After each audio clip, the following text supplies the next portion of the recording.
Hello, Apollo 11. Houston, Goldstone says that the TV looks great. Over.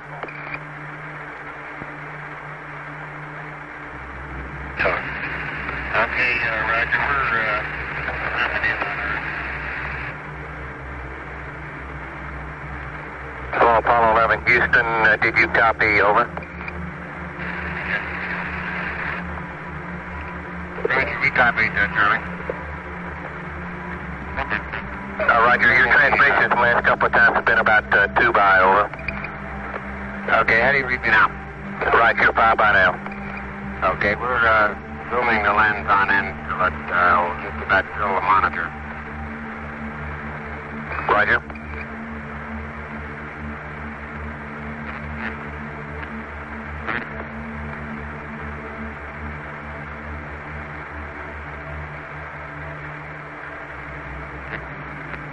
Okay, it's in full zoom now.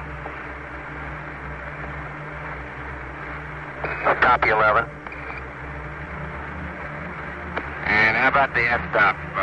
Is 22 going to be adequate? Stand by. We'll get with the Goldstone TV guy. We don't have anything here at Houston. Stand by. Yeah, that's right. It looks good on the monitor as far as the f-stop goes. Therefore, we just assume it's okay. Goldstone.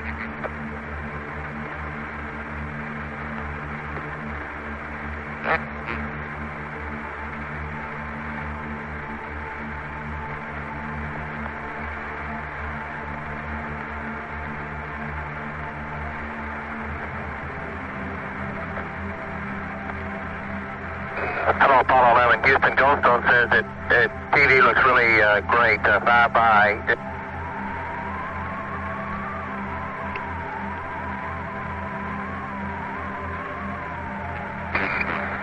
Okay, you just cut out, Charlie. We understand that it's looking great. We'll leave it the way it is and wait for you to come back on. Roger, how do you read me now? Over. Bye-bye. Okay, my comments were from Goldstone that they see no white spots as we saw in 10. Looks like the AGC's working real well. The F-22 looks good. Over. Okay, very good. Well, we shut out the sun coming in some of the other windows into the spacecraft, so it's looking through the number 1 window, and there isn't any reflected light right now, so it ought to be a pretty good picture. Roger.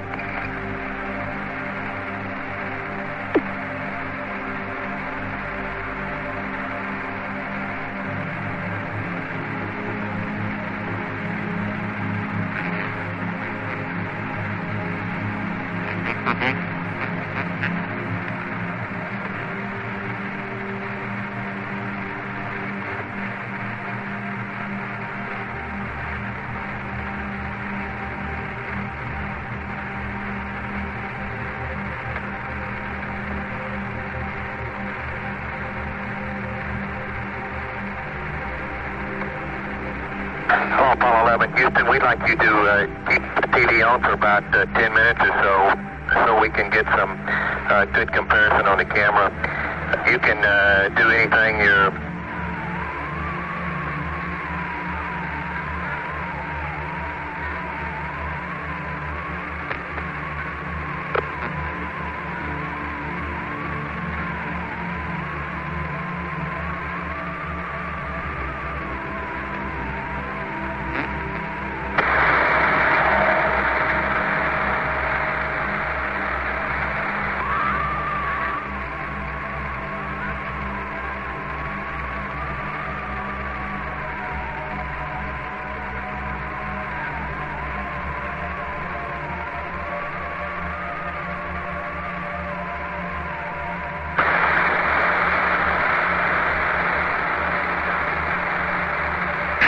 Apollo 11, over.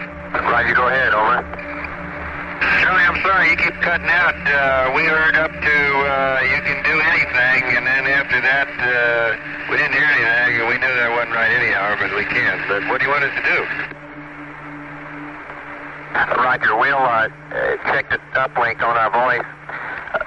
Our transmission on the TV was we'd like to get about at Goldstone, so we can look at the camera quality back here at Houston for about 10 minutes or so when they patch it back into us. What we were saying was,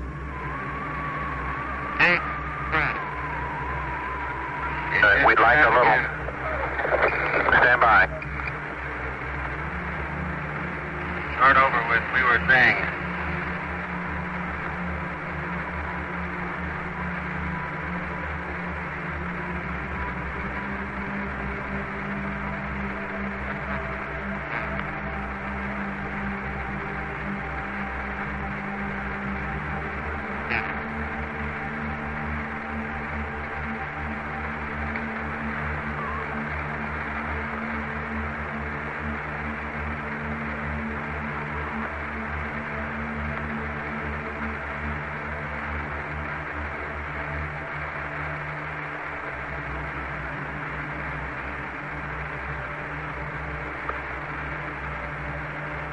Hey, Houston, you suppose you could turn the earth a little bit so we could get a little bit more than just water?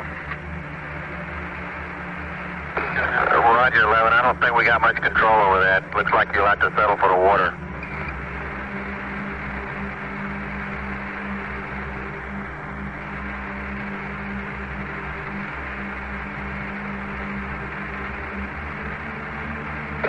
Houston, we're going to thinking about changing our voice uplink to another site. If you'll stand by, we'll see if we can improve the quality. Over.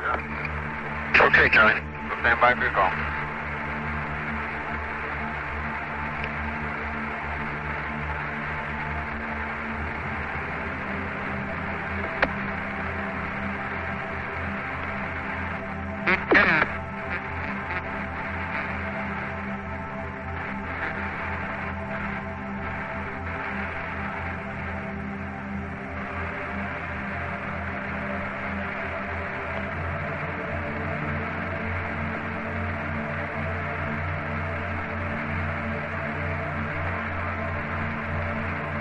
Apollo 11, Houston, we'll try once more on this TV request. We'd like 10 minutes worth of TV, and we'd like a narrative if you could give us one on the exterior shots. We also suggest you might try an interior position. Over.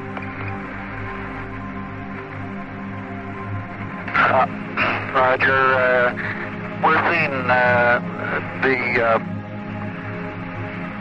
center of the Earth that's viewed from the spacecraft in the eastern Pacific Ocean.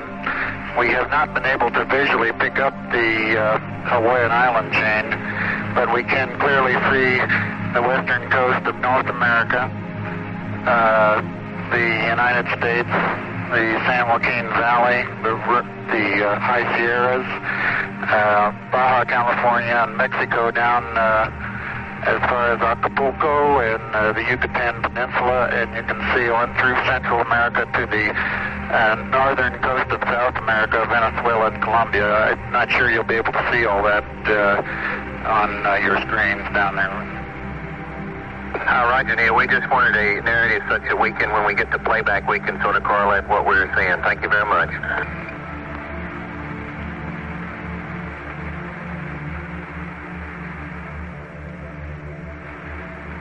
I didn't see anything but the disky so far. Looks like they're hogging the windows. You're right.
Apollo 11, Houston, on your crowds, we'd like at this time for you to place all 4 crowd heaters to auto and turn off all 4 crowd fans, over.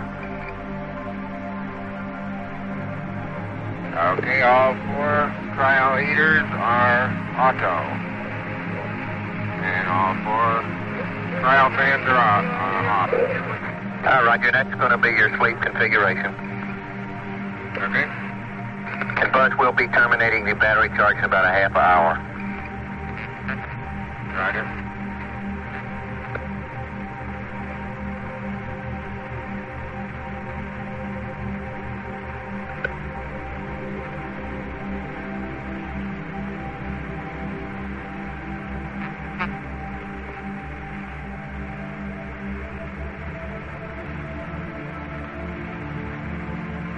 Apollo 11, Houston, you can terminate TV at your convenience. We've got enough tape, and you can start TTC at your convenience. The rates look super for starting up, over. Roger, Charlie.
is Houston, over. Go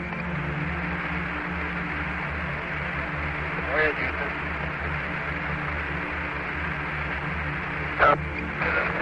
11, this is Houston. Goldstone reports they're receiving a TV picture coming down from you all. A little snowy, but a good TV picture, over. Roger, we're just testing equipment up here. Roger. Ask them if they can read the numbers. Okay, stand by. What's showing on the disking also whether they can see PROG, DERB, and NOUN, over. Roger, stand by a second. Goldstone, MNO, Houston, Capcom, over. Capcom, Goldstone, go ahead. Roger, did you copy the spacecraft request? That's affirmative. I am reading the numbers on our monitor here. Okay, that's semi. Roger, that's both the numbers on the disk itself and the little words like program, verb, noun, computer activity, things of the sort. Roger, I can read the numbers clearly. We can't distinguish what the words are because it is a little snowy. Roger. Thank you. Okay, I read verb, noun, and program.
Yes, follow up.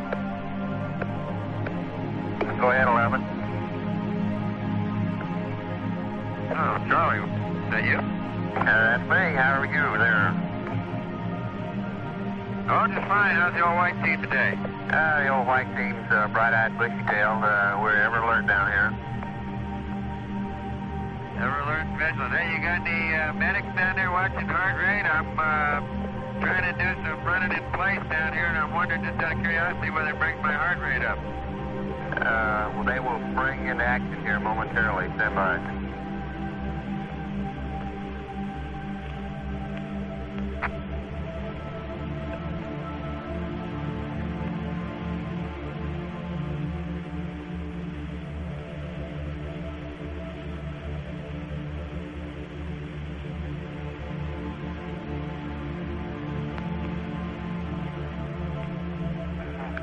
Hello, 11. We see your heart beating.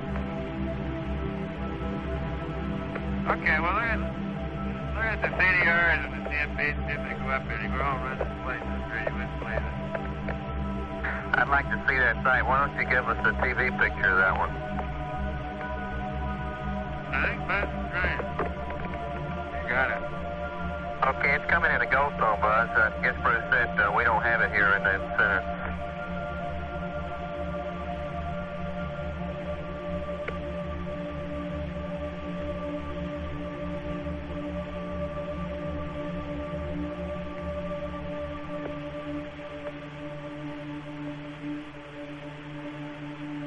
Afraid it isn't going to help out the PCC very much.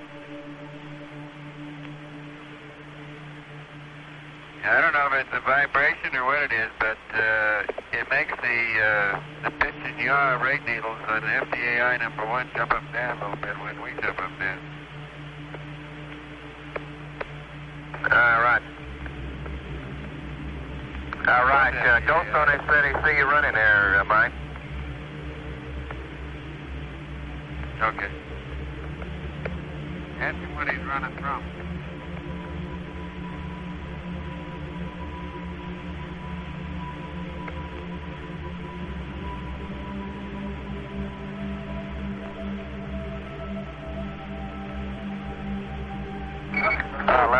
Houston, Mike, we see about a 96 heartbeat now.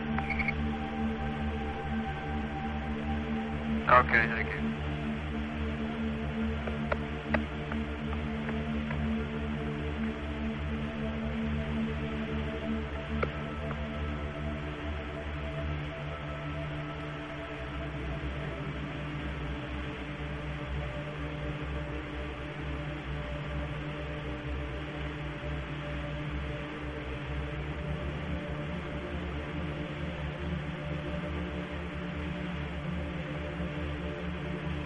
Well, that's about all is reasonable without getting hot and sweaty. All right, Roger, we copy.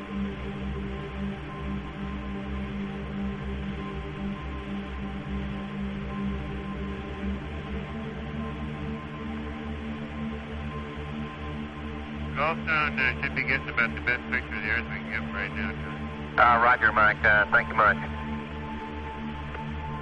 We got a little distortion in the horizontal direction. Standing on our monitor. I wonder if they're getting the same thing. Stand by, Buzz. I'll let you know.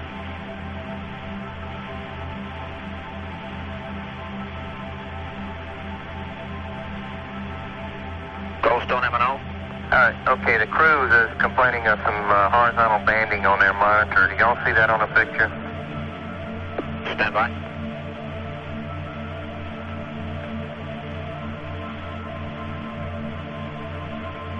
They wouldn't see it right now. We don't have anything in focus, Charlie. Roger. He's checking on it. I'll see if they had it earlier. Stand by. I guess when we were showing the Nitsky or when we were showing the Earth might be the better time. Okay.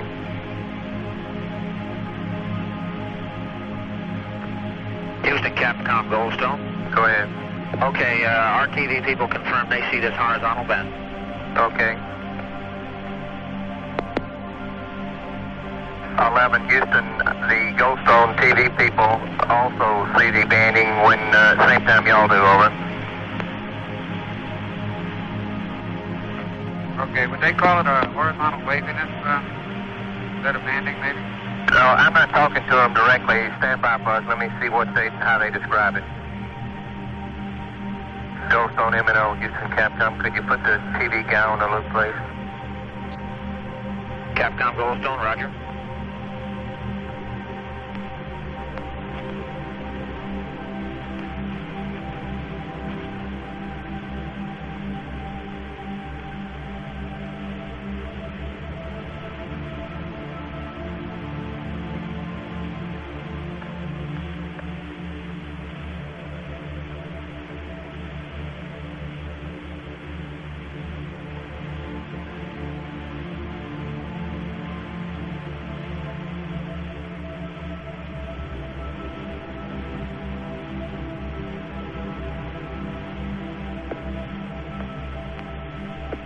Houston Capcom, Goldstone M&O, Net 1.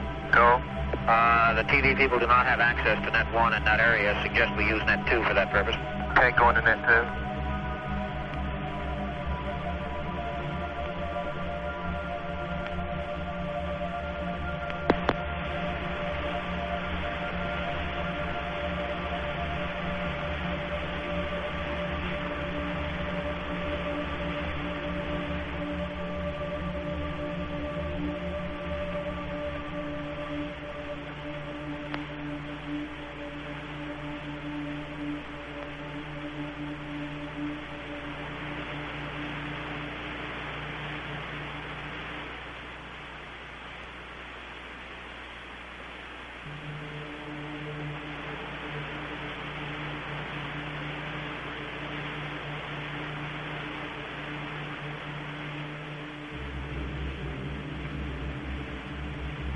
Oh, Apollo 11, Houston, the Goldstone TV guys say that they have some horizontal banding across the upper part of the picture and across the lower part. They would consider the lines just straight, no waviness to them at all, over. Roger, understand. They do seem to distort vertical lines, though. Say again about the vertical lines, Buzz. Roger, when there's a vertical line, these horizontal bands tend to put small waves in it. Roger, I copy. He didn't mention that. Stand by, I'll check again.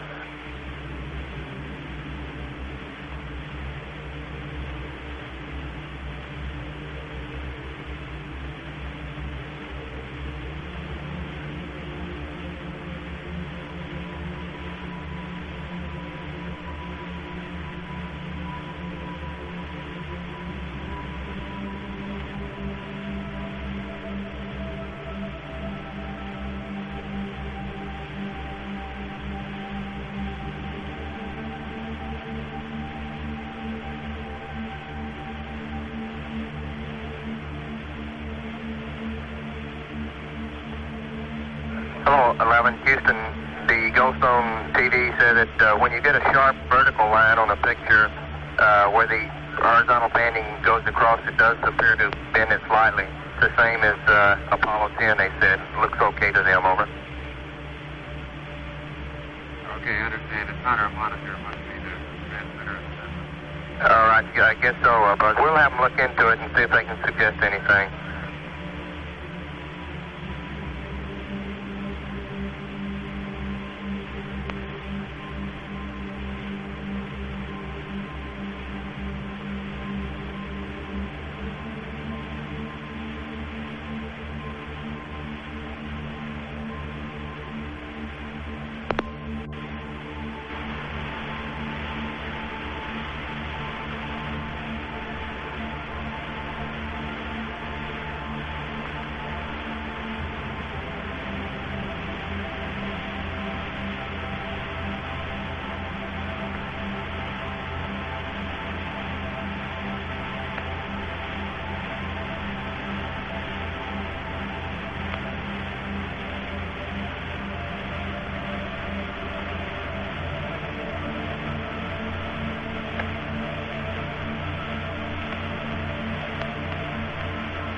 Hello, Apollo 11, Houston. Please select Omni Bravo on board, over. Take on to Bravo, Charlie. Roger.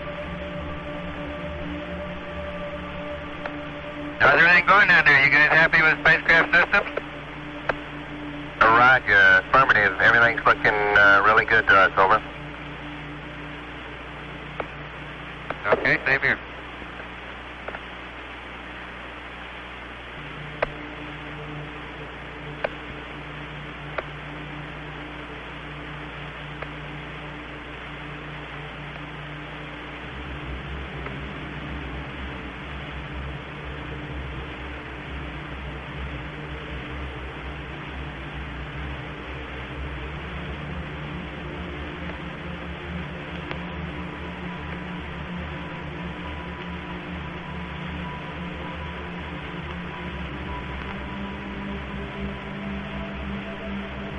Charlie, how far out can you pick up TV off the Omni? Stand by.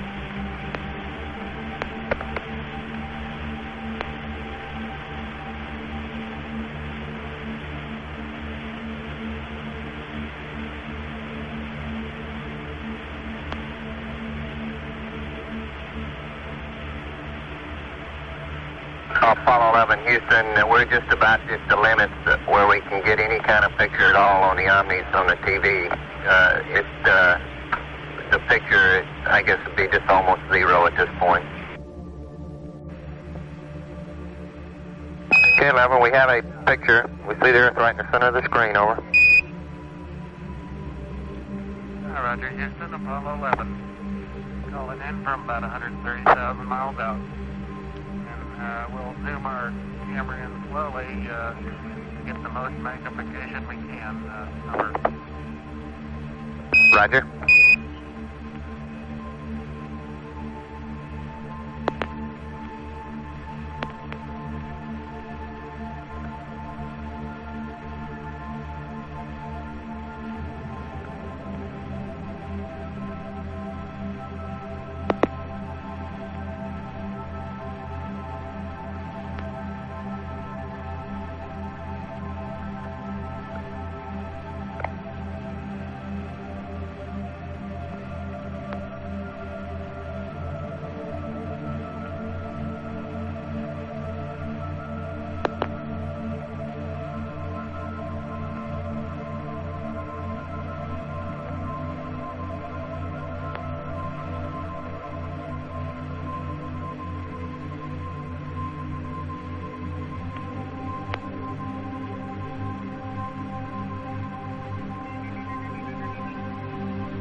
Houston, the definition is pretty good on our monitor here. The color's not too varsity, at least on this set. Could you describe what you're looking at, over? Roger, you're seeing Earth as we see it at our left-hand window, just a little more than a half Earth. We're looking at the eastern Pacific Ocean, and the north half of the top half of the screen we can see North America, Alaska, United States, Canada, Mexico, and Central America. South America becomes invisible just off beyond the terminator or inside the shadow. We can see the oceans with a definite blue cast, see white bands of major cloud formations across the Earth, and can see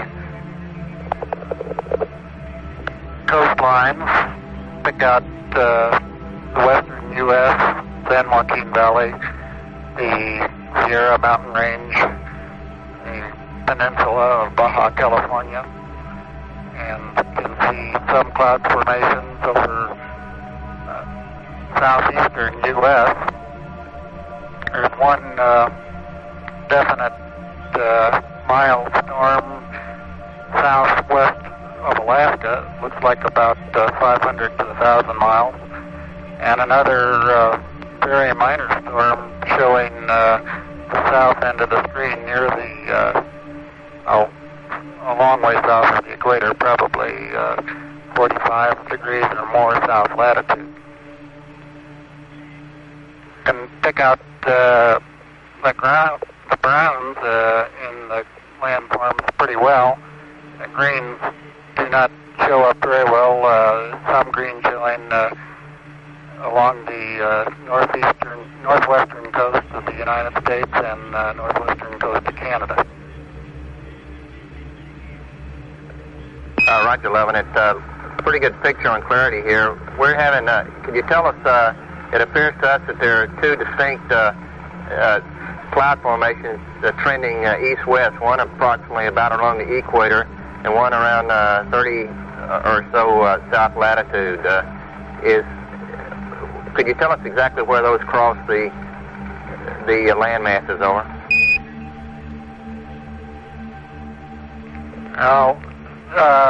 Yes, they cross just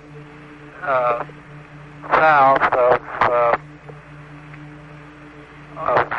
the lower part of Mexico, probably through Central America. That is the equatorial band, which we assume to be the intertropical convergence zone. The other band, which is about 30 south, correctly seems to appear to join equator at the far left, or just beyond the horizon on the left edge of Earth, or at least looks like it's going to join it. We don't have an explanation for that banding. Roger, Neil. Thank you. It also appears that just to the left of the terminator, up in the northern hemisphere, there's a cloud band trending, a gap in the clouds trending northwest, southeast. It appears to us that comes in about over the northern United States, or perhaps the central United States. Is that about correct? Over.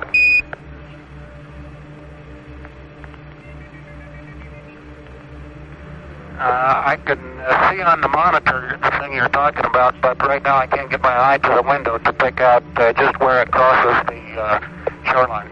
Roger.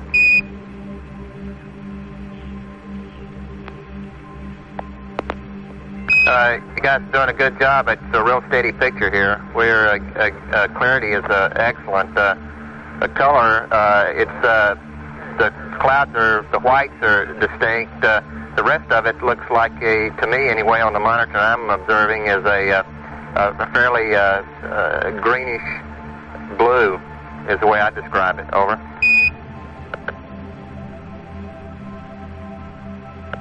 It appears that the... Well, we can't observe observe much green from the spacecraft. Roger. On this monitor, the land masses appear to be just a darker a grayish color rather than a brown. Well, it's true that we do not have the depth of color at this range that we enjoyed at 50,000 miles out. However, the oceans still are a definite blue, and the continents are generally brownish in cast, although it is true that they're tending more toward gray now than they were at the closer ranges. Roger, 11. We've been, I've just been vectored to another monitor, and sure enough, the browns are coming in a lot more distinctly on the IDA4 that we have up on our screen in the control center. Over.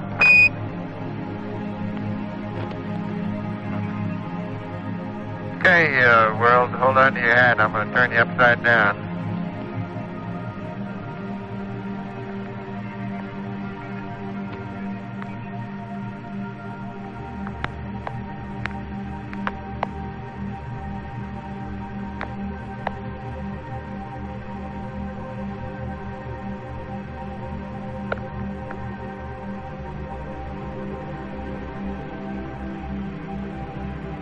Yeah, 11, that's a pretty good roll there.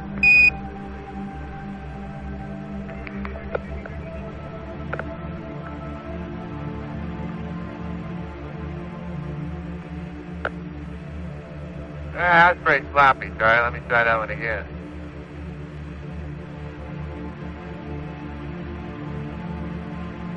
You'll never beat out the Thunderbird.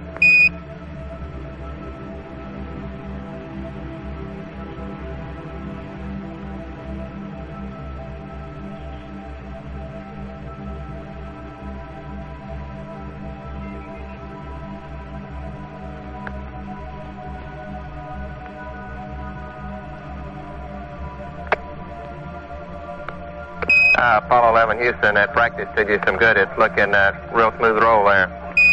Oops, spoke too soon.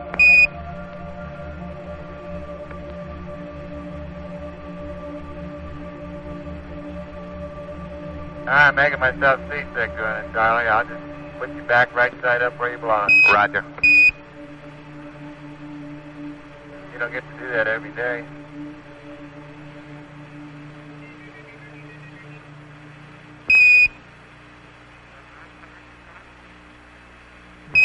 11 Houston, could you describe, from your view, the polar cloud cap appears to us to extend down the western coast of North America. Would you estimate how far it extends down? Over.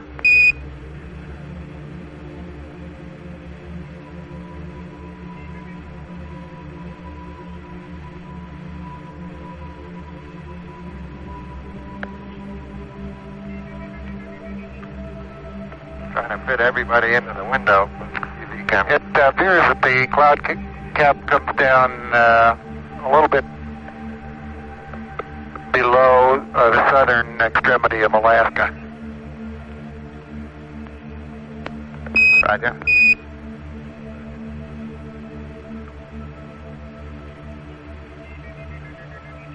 We've 11. We've lost our picture here now.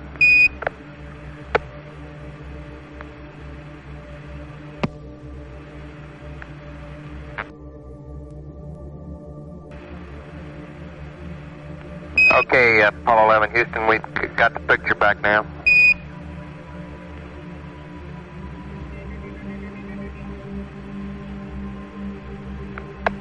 Unfortunately, we only have one window that has a view of the Earth, and it's filled up with the TV camera, so your view now is probably better than ours is. Roger, we copy.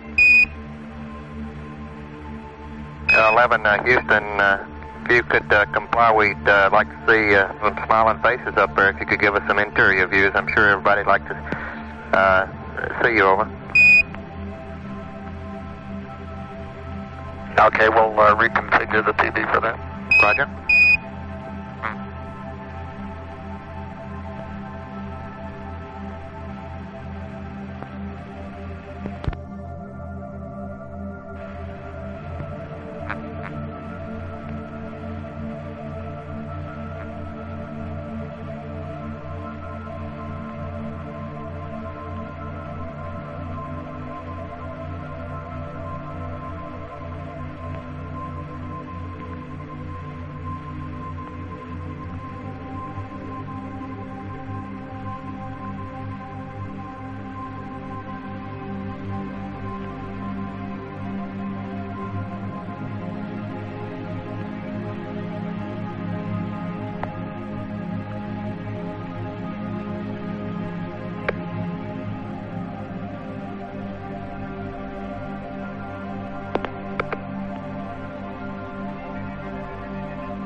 Apollo 11 Houston, appears to us that we're seeing a view from outside plus a little of the inside. It appears you've taken the camera away from the left window.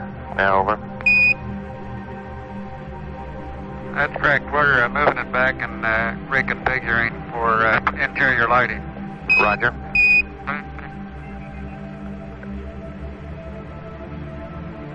We can still see the Earth through the left window, and it appears that we can see a floodlight off to the left, either that or some sun shafting through the hatch window.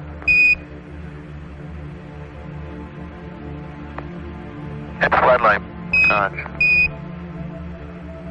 Now we're coming in. Can't quite make out who that had.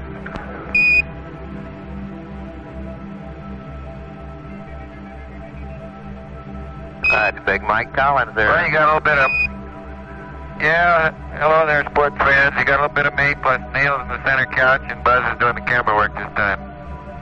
Roger, it's a little dark now, 11. Maybe a bigger f-stop might help. Yeah, that's in work.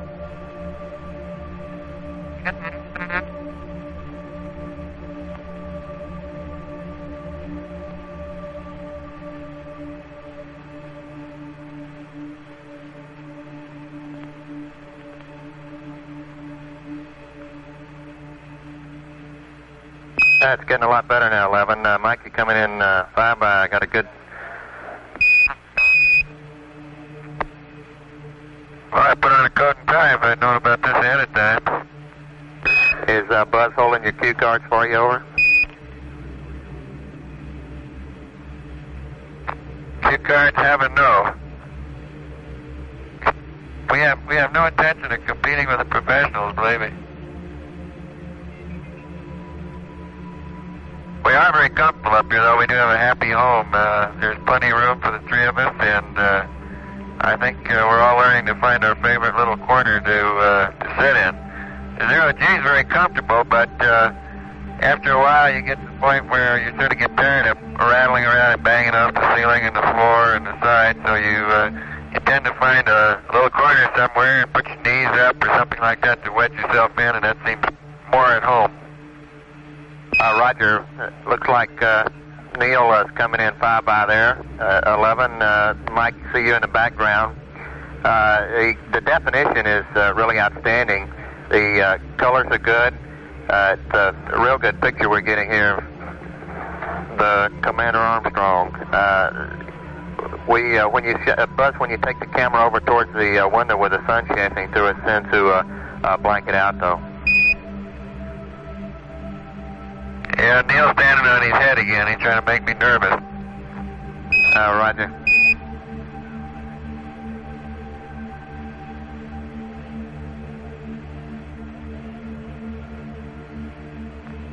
He's disappearing up into the tunnel, of course, as he would going into the lunar module, only backwards. Roger, we can see portions of the LAP now, the system test meter panel in the lower part of the picture, or we did have it anyway. Okay, and then directly behind his head are our optical instruments, the sextant and the telescope that we use to take sightings with. Roger, copy, and we see the disky flashing with a 651. In fact, we can read registers 1 and 2 quite clearly. Yeah, the old high gain angle telling us which way the Earth is. Copy. That's a beautiful picture. Clarity is outstanding.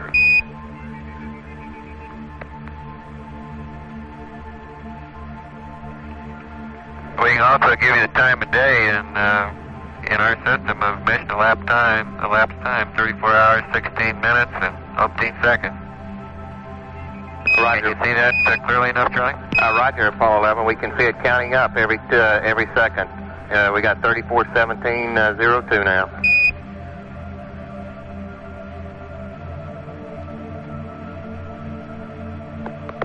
Okay, back to the high gain angles. Roger. Swing amp. And we've amputated those.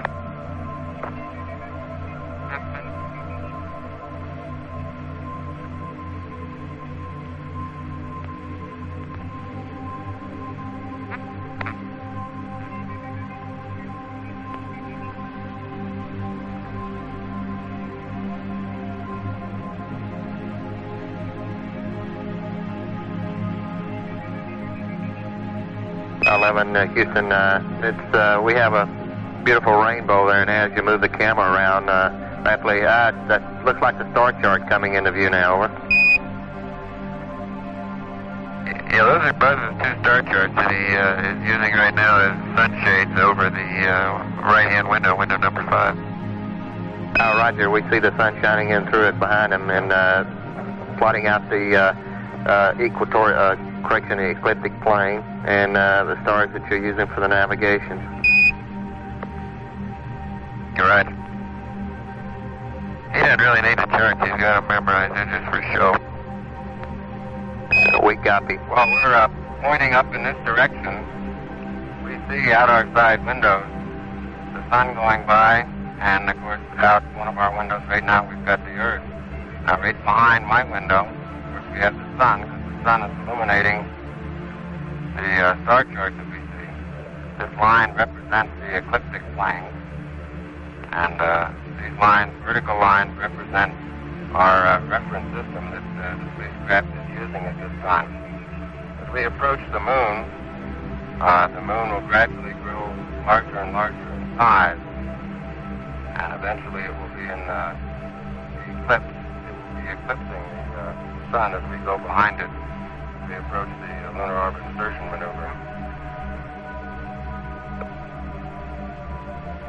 Roger, 11. Could you attempt a little bit better focus there, 11, over?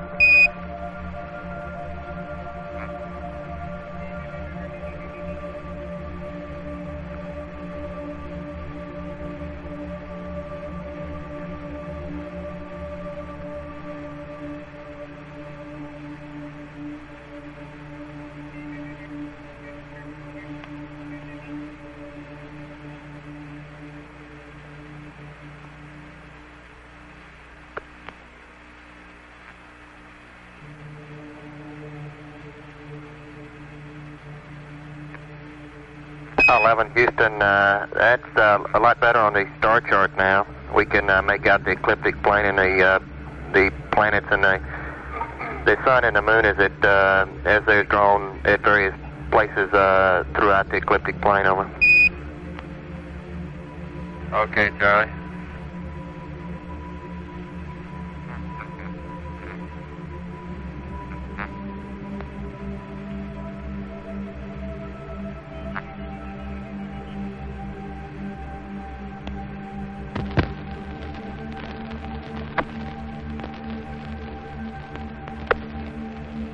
If we can get some of the wires untangled here, we'll give you a demonstration of how easy push-ups are up here. 11, Roger. Good to do a buzz there.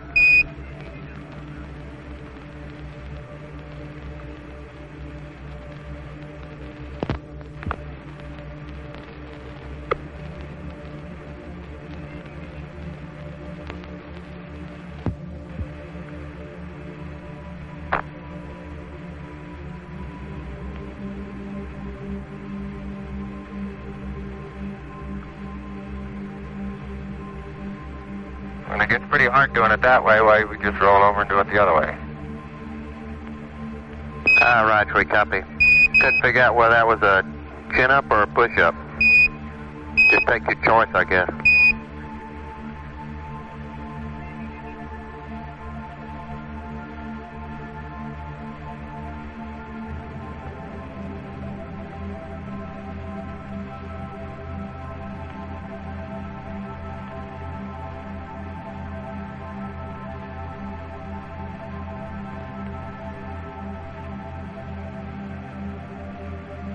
Well, looks like it's probably almost your dinner time down there, Earth. We'll show you our food cabinet here in a second. 11, Roger.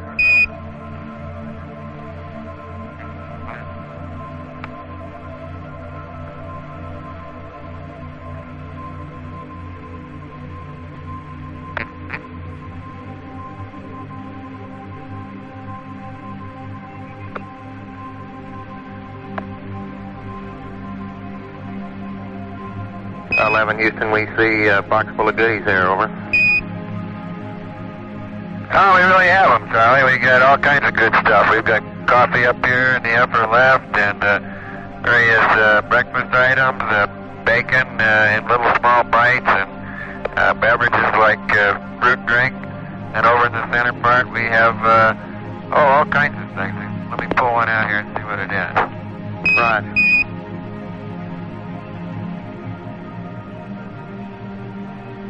would you believe you're looking at chicken stew here? All you have to do is 3 ounces of hot water for 5 or 10 minutes. Now we get our hot water out of a little spigot up here with a filter on it that filters any gases that may be in the drinking water out, and we just stick the end of this little tube in the end of the spigot and pull the trigger 3 times for 3 ounces of hot water, and then mush it up and slice the end off it, and there you go, beautiful chicken stew. Sounds delicious.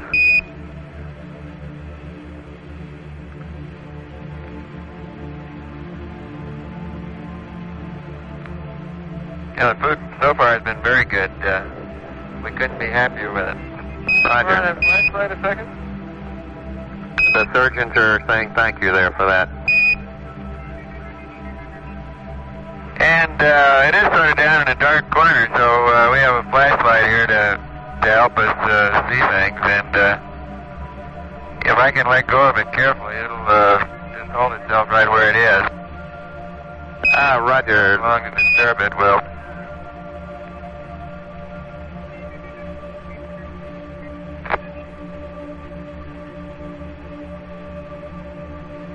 Apollo 11, Houston, that's a pretty good demonstration. You started off really stable there, Mike. Well,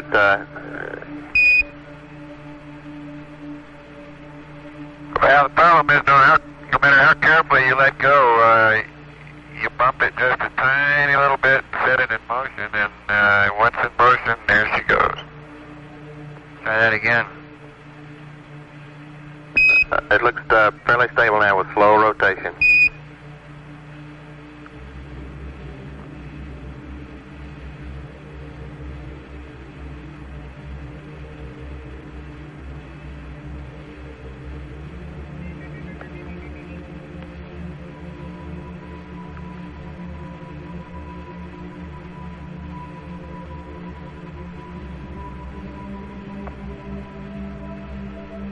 Well, so much for the food department. I'm going to close up the store down here. Roger, we copy.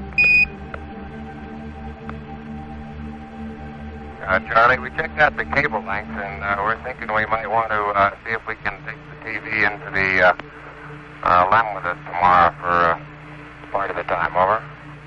Roger, good show. We'd like to see it if it'll reach that far. Over. We'll give it a try. Roger.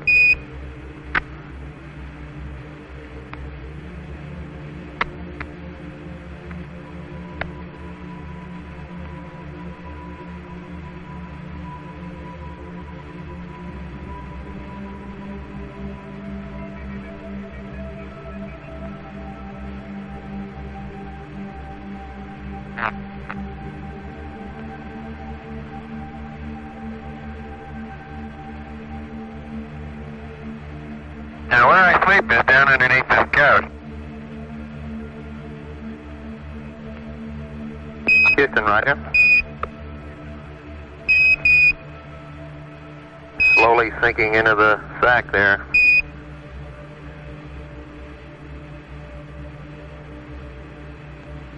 Yeah, it's really comfortable.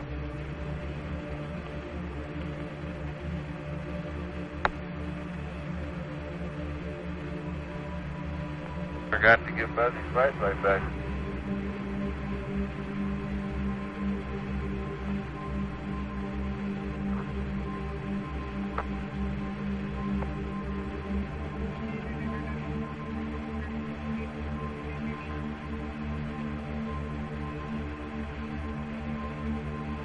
Apollo 11, Houston, could you give the folks a view of your patch if on your CWGs, over?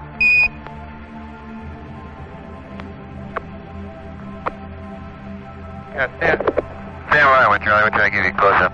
All right.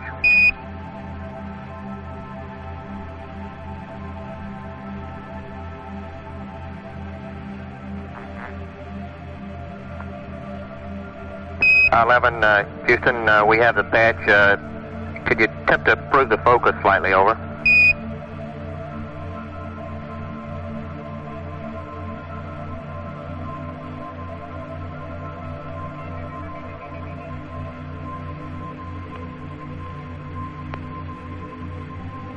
11 Houston, the scan on the camera makes the, that's a little bit better now. The flashlight seems to flicker due to the scan on the TV. We can't see the eagle. Now that's a little bit better, over.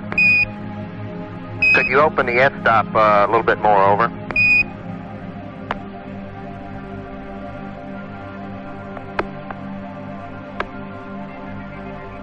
Yeah, it's open all the way. We're going to have to move Buzz around a little bit. Roger.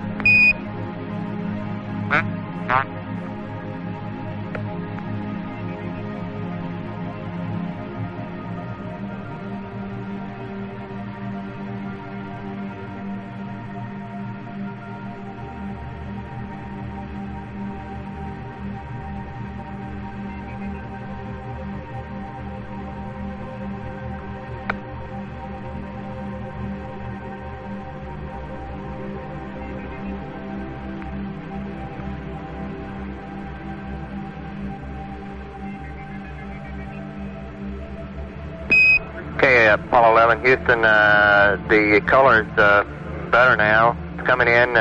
We could attempt a little bit better focus on it. There we go. Our focus is a lot better now. We see the eagle coming right in on the lunar surface, over. That's very good now.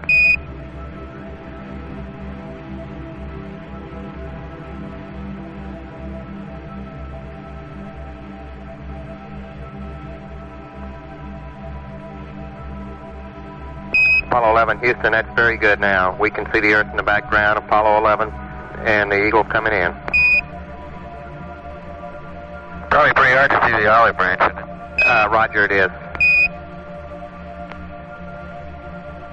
Well, that's what he has in his talent, is an olive branch. Copy.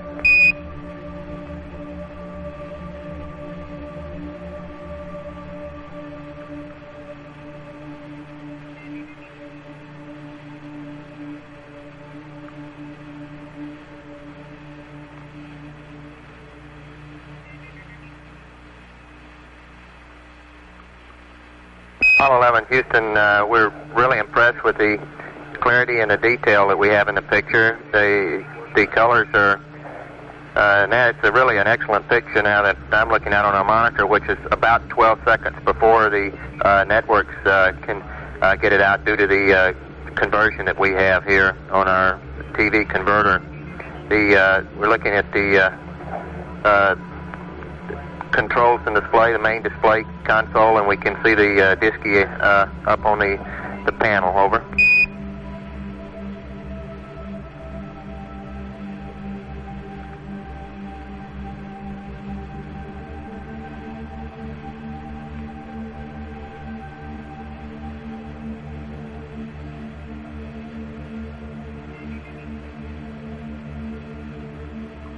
Well, it'd be nice if you could take a look at all the circuit breakers, make sure the right ones are in and the right ones are out.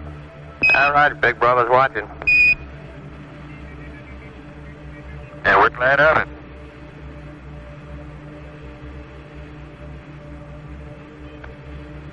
Well, you guys sure been doing a good job of watching us, Charlie. We appreciate it. The spacecraft's been beautiful, 11. We had really no complaints at all. Looks, things are really great.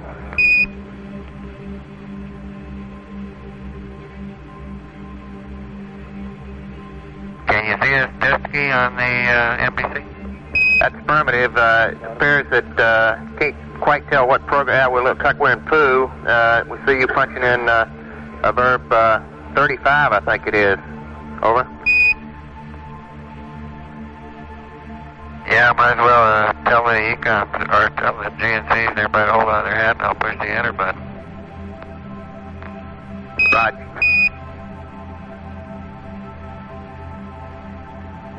We see a real display now.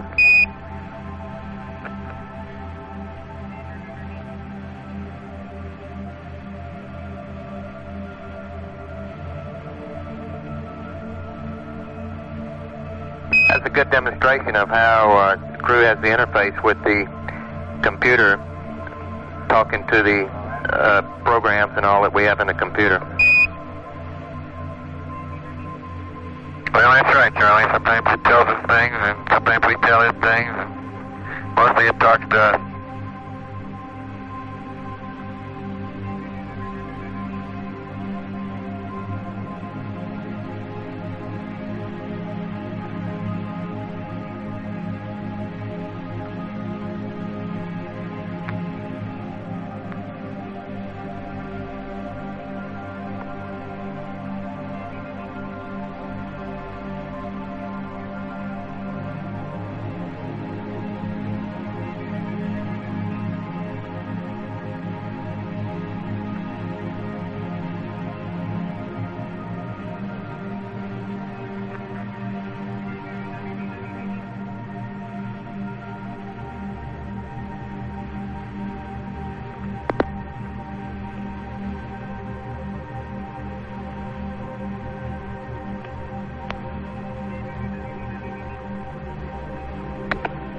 11, Houston, we just lost our pick. See, we're going back outside now. Over.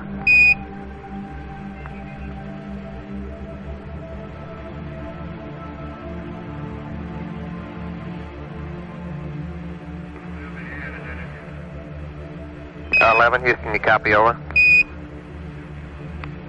We copy. And as we pan back out to the distance at which we see the Earth, we'll have Apollo 11 signing on. Roger, Apollo 11. Thank you much for the show. It's a real good half hour. Appreciate it. Thank you very much. Out.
Yes, Apollo 11.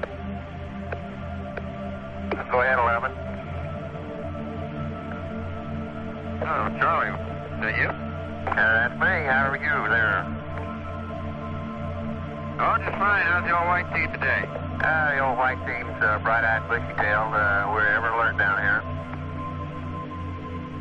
Ever alert and vigilant. Hey, you got any medics down there watching heart rate? I'm trying to do some running in place down here, and I'm wondering just out of curiosity whether it brings my heart rate up.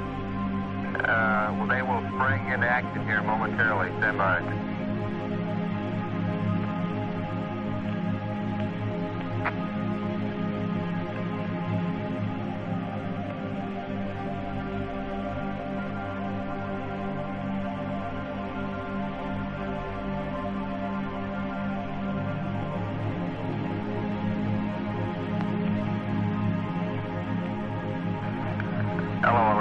We see your heart beating. Okay, well, look at the CDRs and the CMPs, see if they go up any. We're all running places, or you wouldn't believe it. I'd like to see that site. Why don't you give us a TV picture of that one? I think that's right. You got it. Okay, it's coming in a Ghost Zone, Buzz. Guess Bruce said we don't have it here in the center.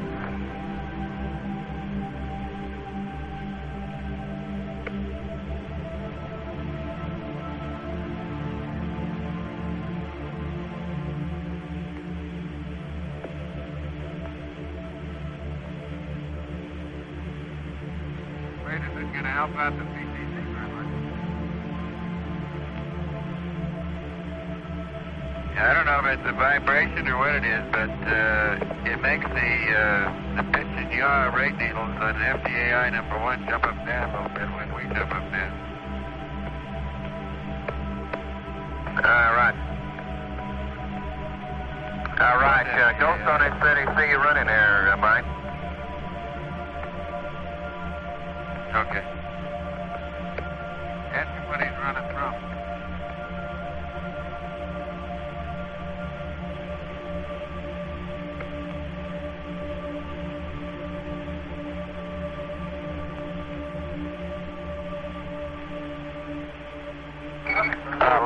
Houston, Mike, we see about a 96 heartbeat now. Okay, thank you.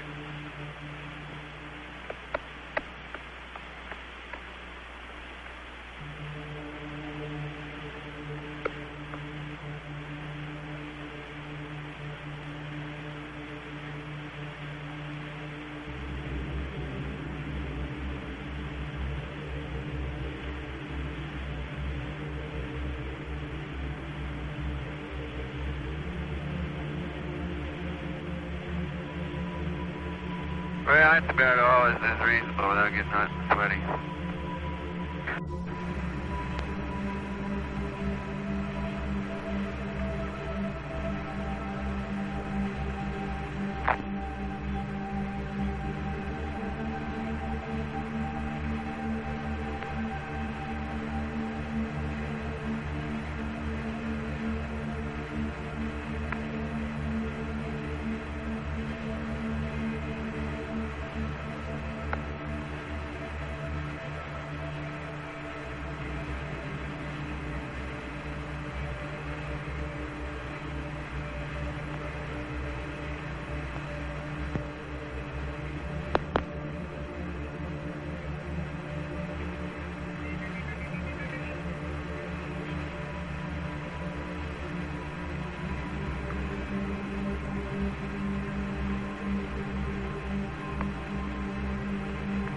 Apollo 11, Houston, we're getting the TV at Goldstone. We're not quite configured here at Houston for the transmission. We'll be up in a couple of minutes, over. All right, this is just for free. This isn't what we had in mind. Roger.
11 Houston, it's a pretty good show here. Looks like you almost got the probe out.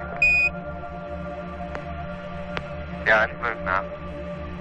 Can you see that? Roger, Neil's really good. Not much light up in that area, but apparently this TV says they will pick it up. There are some bright spots shining on the probe, apparently sun shafting on it, that just gives just about enough for us to make it out, over. I think those are the tunnel lights. Oh, okay. You're right.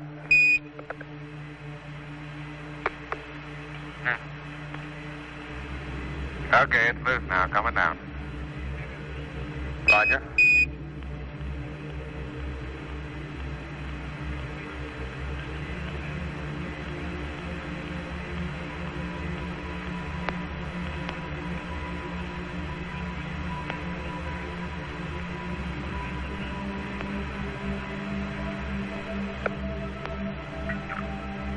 Looks like it's a little bit easier than doing that in the chamber. You bet. It's the only way to take it easy. It's pretty massive, but it goes where you direct it. 11 Houston, that's a beautiful picture now we got. We're looking at 12-second delay, and to us, you're just bringing it down by the optics now.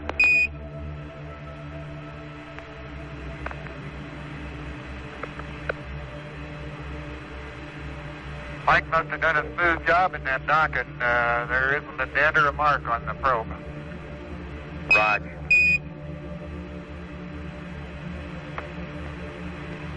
We're really getting a great picture here, 11, over.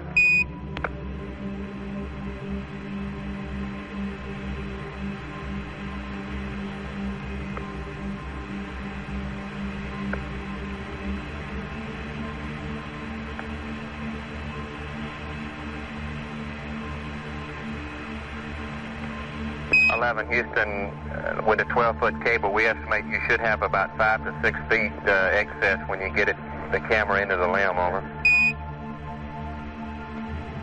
Roger. We can see the probe now. A correction, the drogue. Roger.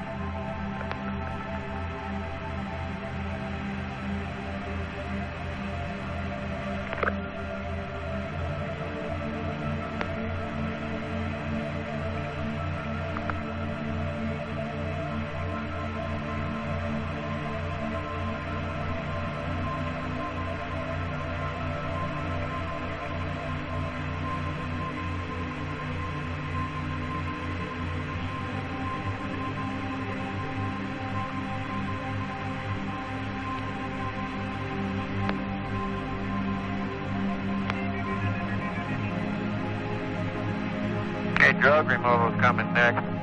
Roger. As we suspected.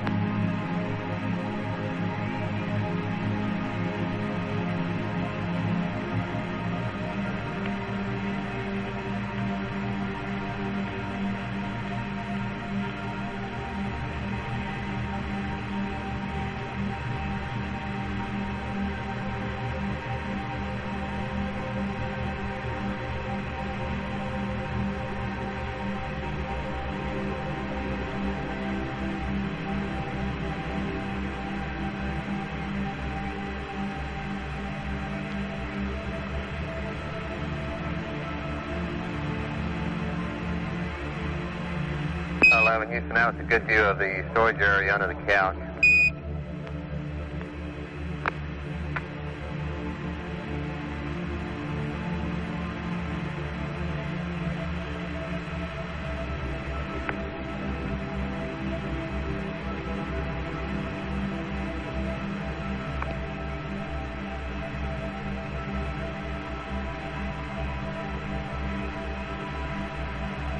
Houston, looks like it's pretty crowded in there with that drogue, over. Oh, it's not really bad. This TV cable's getting in the way.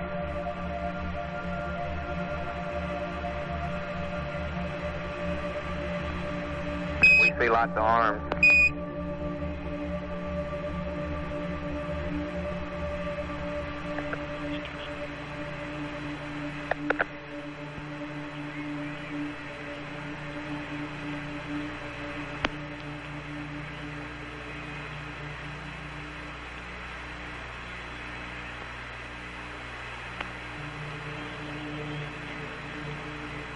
Only problem, Charlie, is these TV stagehands don't know where to stand.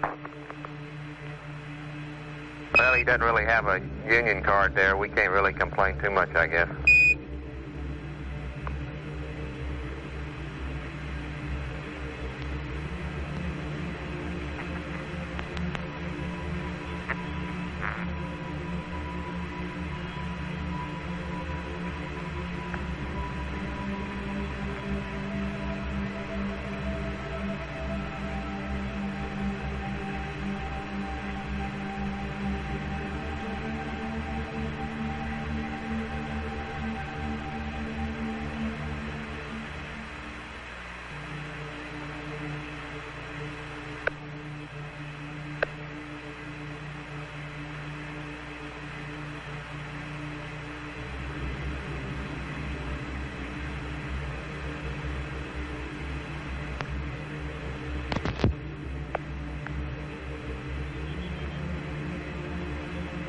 Apollo 11, Houston, do you have a little white dot in the bottom of your monitor, on TV monitor, over? Roger, we do. Roger, I guess part of the camera's been burned out down there. These are really beautiful pictures now, Buzz, over. Real clear.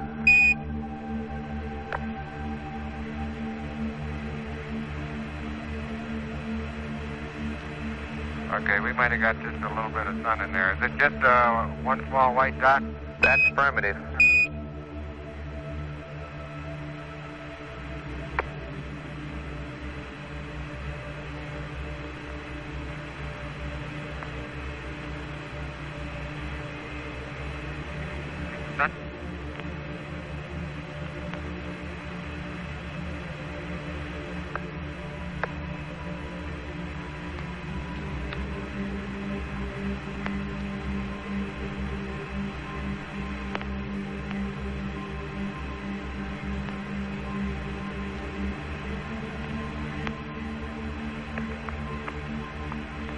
We've been up in the tunnel checking the roll angle, Charlie, and it's 2.05 degrees. Roger, copy 2.05 on the roll cal. And that's a plus. Roger, plus.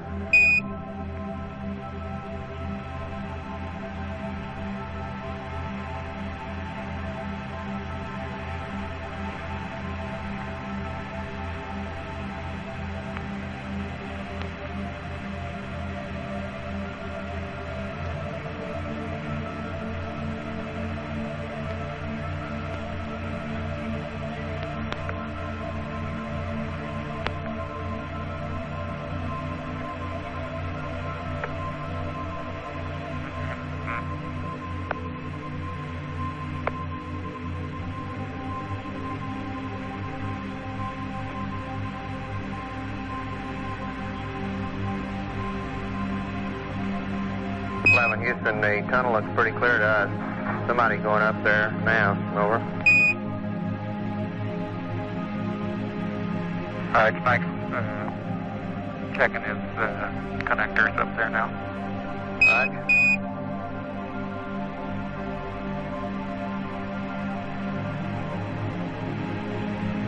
Houston, the lighting up in there looks very good to us at this time. Over.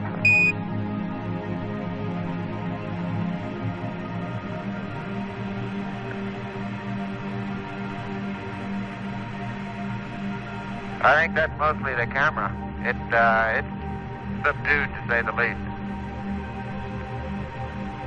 Roger, it's gathering pretty well to us. We see everything quite clearly up in there.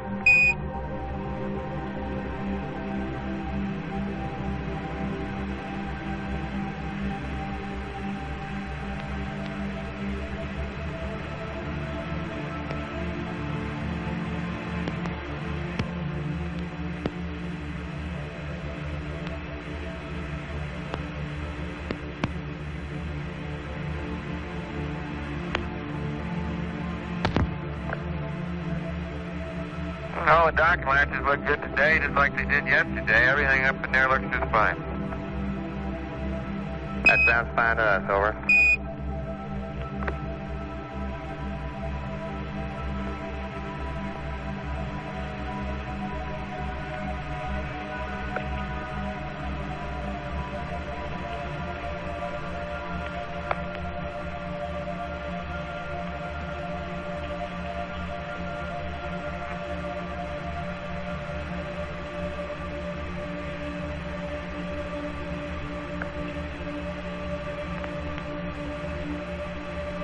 Houston, we can even read the decals up there on the limb hatch. Let me zoom it up and see how much you can read. Okay.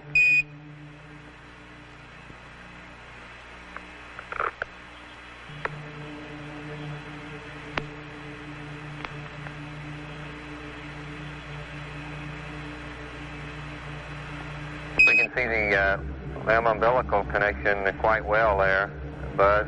You see you zooming in on one of the decals now that to reset, unlatch handle, latch behind grip and pull back to full stroke. That's about all we can make out. You get an A+. Thank you very much, sir. At least I passed my eye test.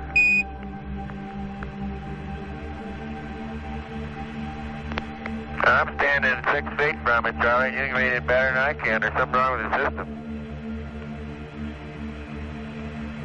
Roger.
A real good view of the limb hatch handle there. 11 over.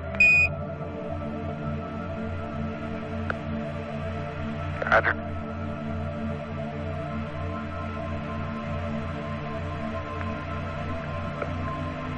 Looks like we'll be ready to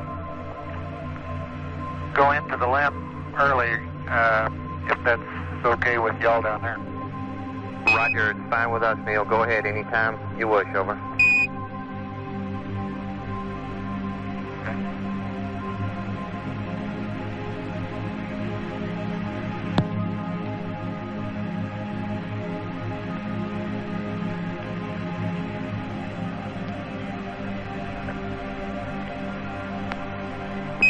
Houston, the white spot you see on your monitor, our TV people say it is a burn spot, but they expect it to dissipate after a couple hours, over.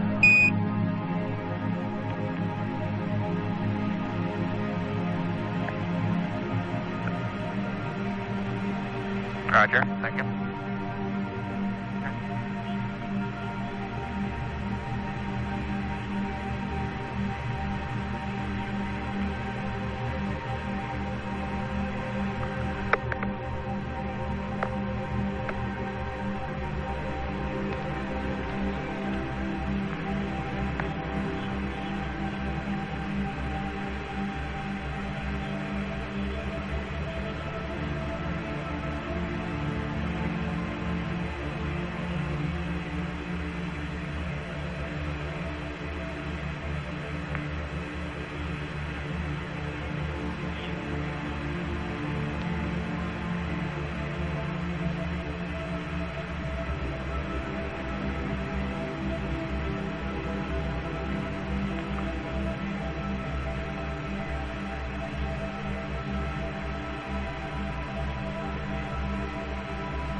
Okay, the dump valve is actuated.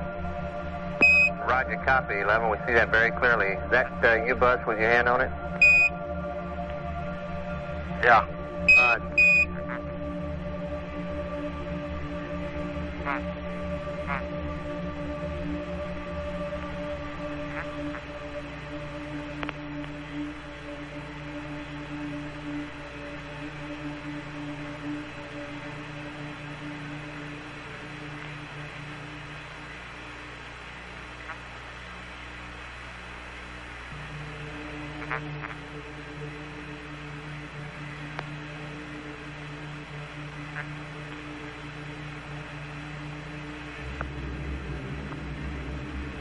11 Houston, we're really amazed at the quality of the picture up in the tunnel. It's really superb, over. It is, considering the amount of light up in there. Roger, we're about to open the hatch now. Right.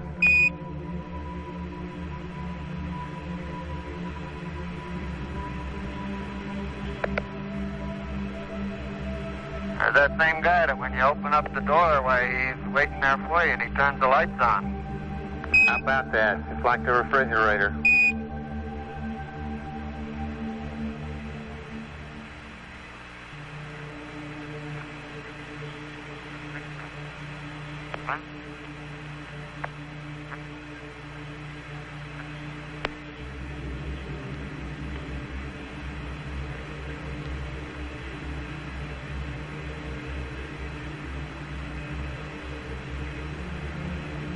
Buzz, the view in through by your left shoulder there is good. We can see the Aspen engine cover, the Velcro on it, and that's about all we can make out right now.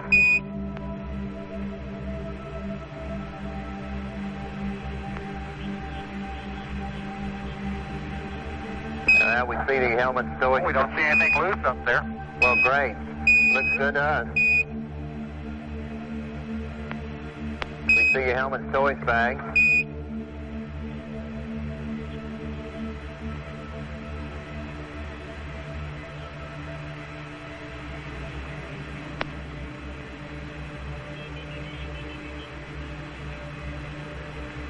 And 11 Houston, we got a view of the Pliss there off the right of our screen.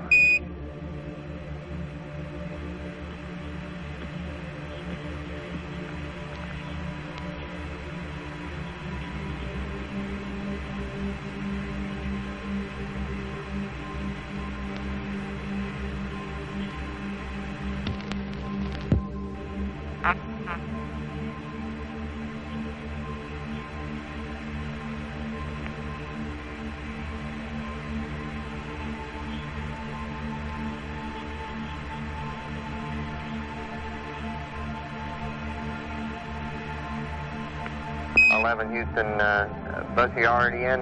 Over. I jumped halfway in. We're gonna have to start turning around, I guess. Right.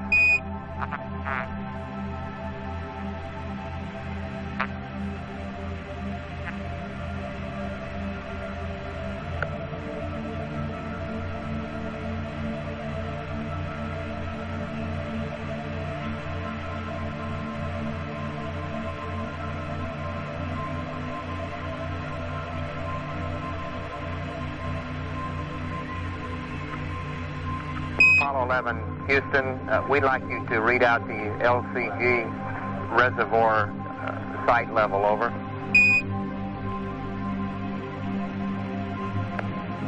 Okay, stand by.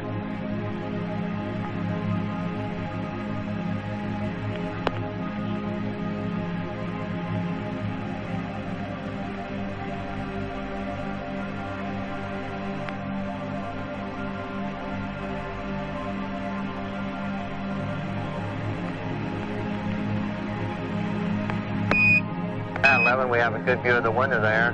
It looks like the sun is apparently coming through the shade. Yeah, I'm afraid it's we're just about plus Z toward the sun. That's affirmative. This attitude puts both windows right towards the sun for the limb, over. Well, that may be good summary, but...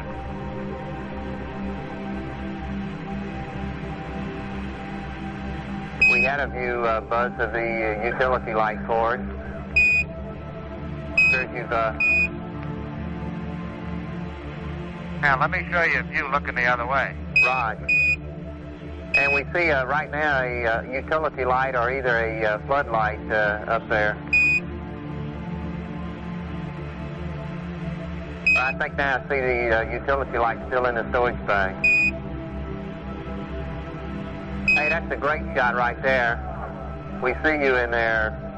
Guess that's Neil and Mike. Better be, anyway.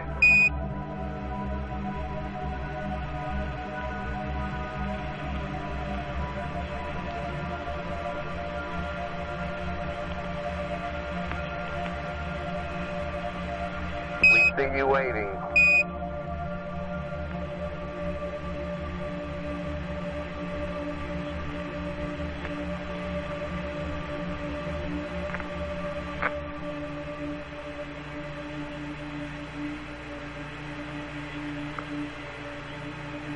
Houston, that's really a beautiful shot.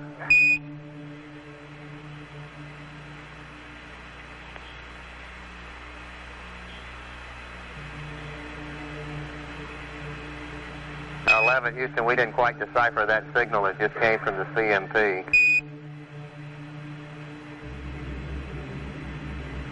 Just very low. On the MCG sight gauge, you got about, it looks like the white mark that's in the plunger is about 1/4 to 3/8 inch out into the green away from the red. Is that what you'd like to say, or? Stand by. Right, Buzz, that looks good to us. Thank you much.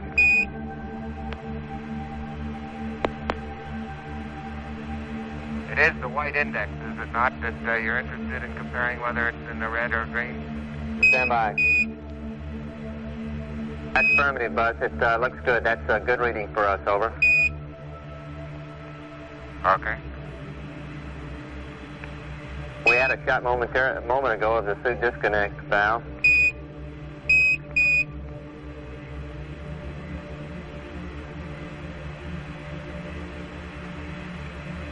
I'll open up the windows and see what the lighting conditions are going to be like.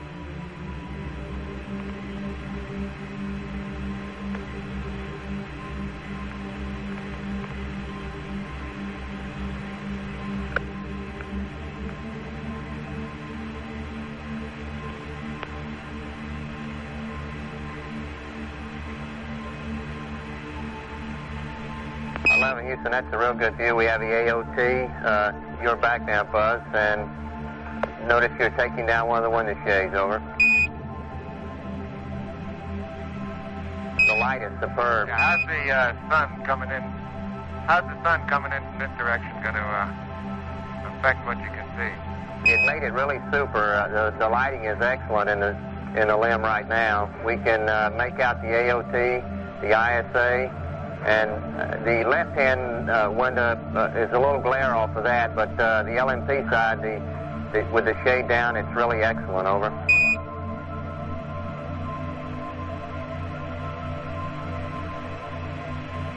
Well, I'm turned around. I took the shade off my side first. Roger, we copy. The light level for the TV is really excellent, over.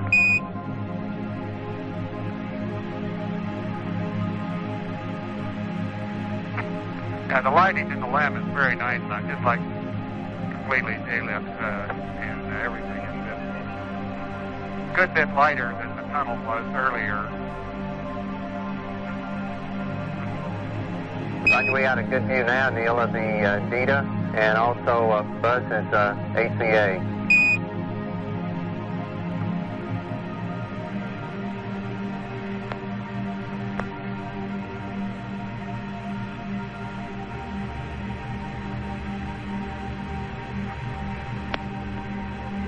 I'm pointed at the front hatch now. Everything seems to be in place down there. Roger. We got the dump valve in view, over.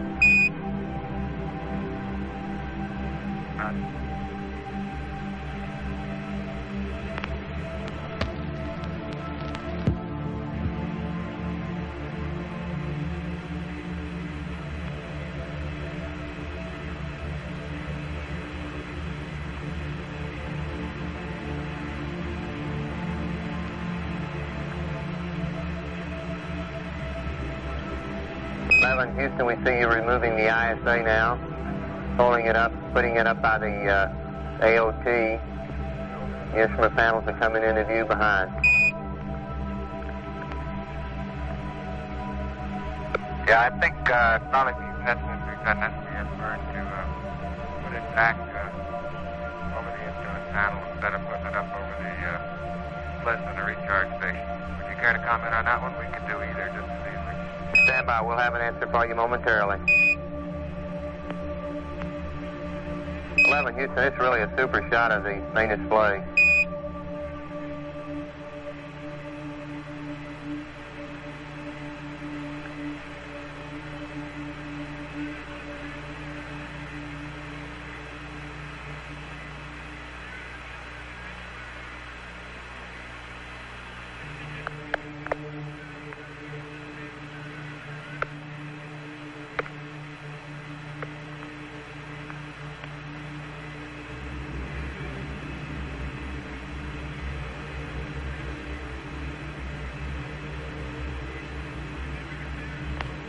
The vehicle is surprisingly free of any debris floating around. It's very clean.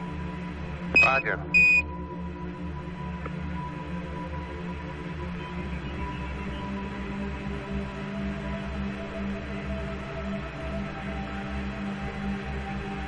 Houston, it's pretty hard to describe this view. It's really, really great.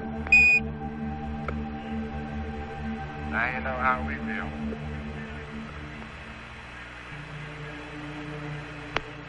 Okay, Neil's OPS is about 5800. Copy. And mine's about 5800 also. Copy.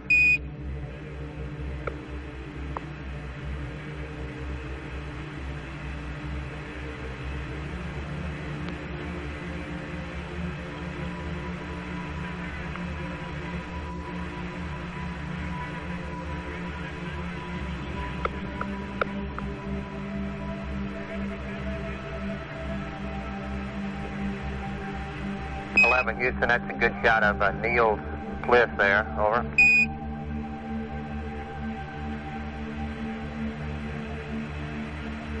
No, that's fine.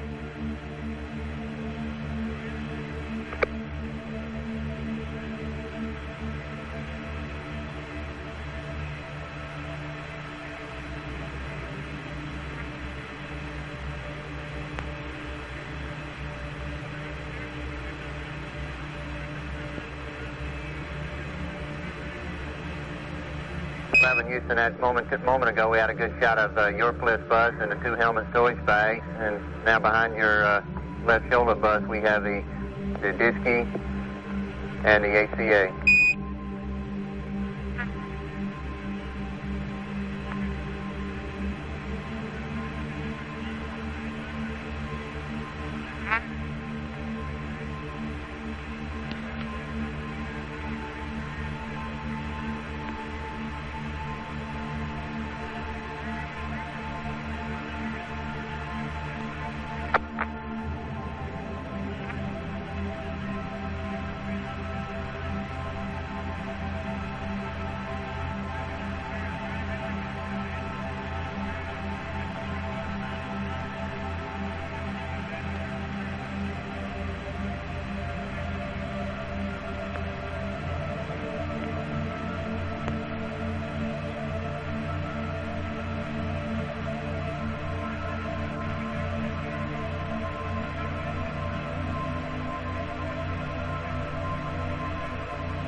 We're going to go ahead and take all the loose data on back into the command module, Charlie. Roger.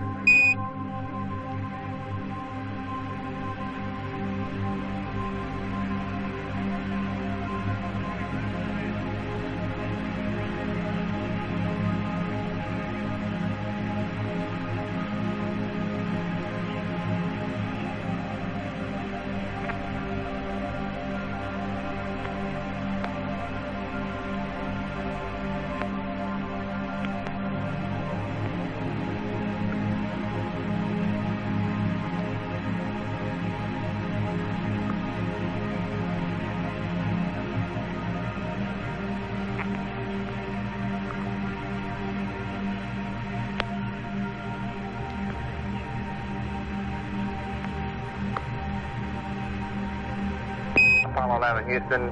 Buzz, it appears that you attempting to put on the sun filter and viewing the sun through the AOT, over. Yeah, unfortunately, it looks like it's down a little bit more towards plus than I can be able to see in the AOT. Roger.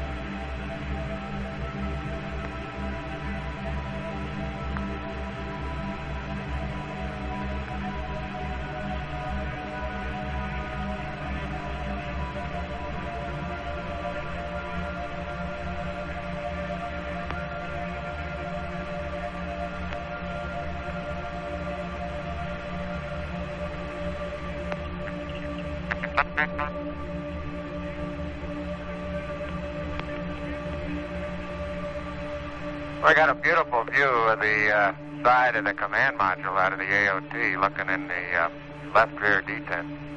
Right. I can see the hatch and all the EVA handrails. First time we've seen the silvery outside of the command module.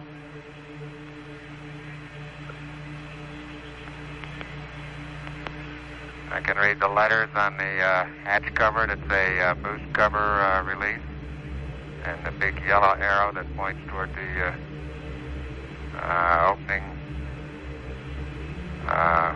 place where the tool B goes. Right.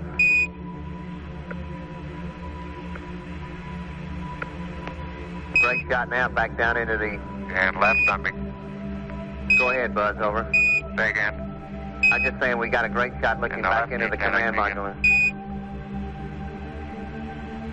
Okay. Yeah, in the left detent I can see the the rendezvous radar. And when I move to the forward detent, that's about all I've got. I'm looking eyeball to eyeball. Right.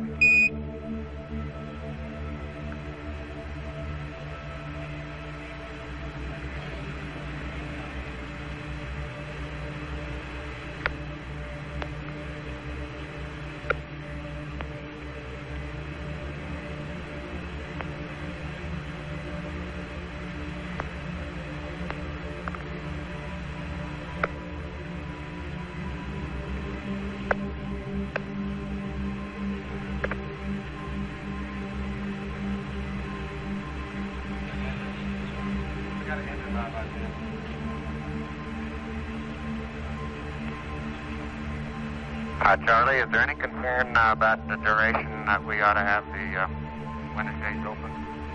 Stand by. We don't have any circulation in here, and might get a little on the warm side. Right.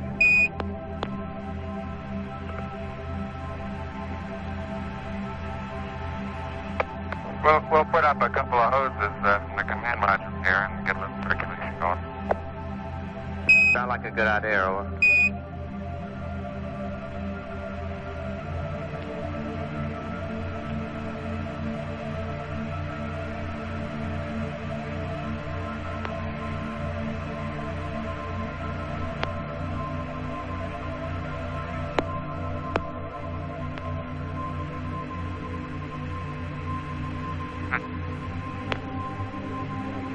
Apollo 11, Houston, as far as the window shades go and the limb is nothing except for crew comfort. I don't think we got any systems problems. Be sure to put them back up when you egress, over. We will do.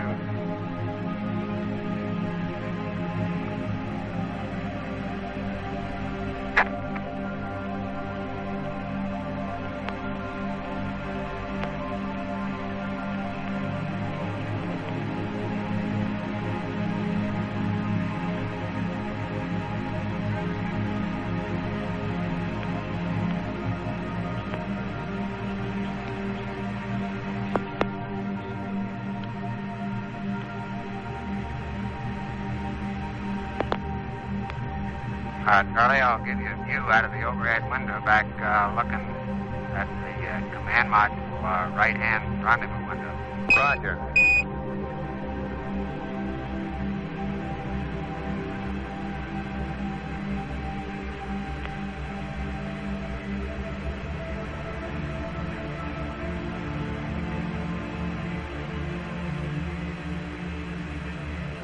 Well, we see it now. Thanks a lot, Buzz. It's a good view through the overhead.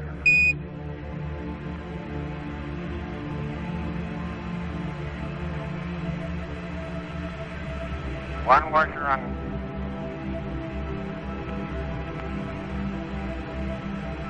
One washer going by the overhead. Right.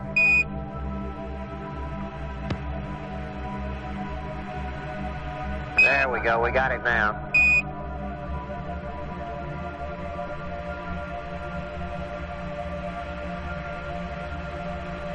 There wasn't very much debris in the command module or the limb. We found very few loose particles of bolts, nuts, and screws, and lint things. Very few in each spacecraft. They were very clean. Roger. Sounds good.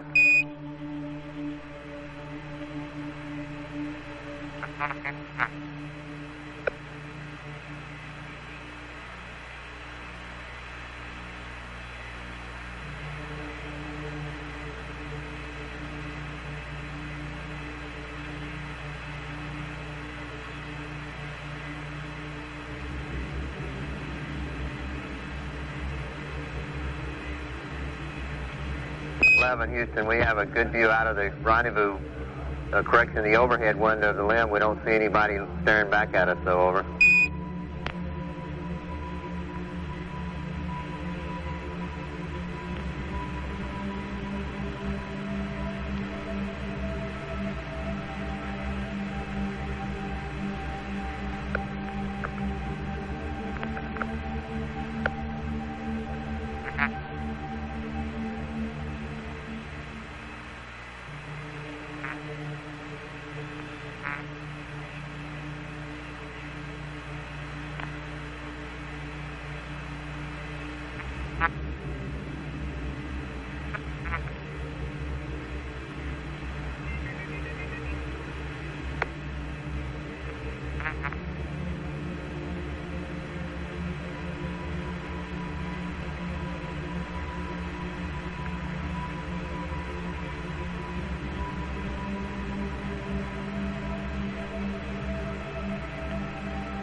Charlie, can you see Mike's two eyeballs peering out of the rendezvous window? 11, Houston, stand by. We haven't picked him up yet.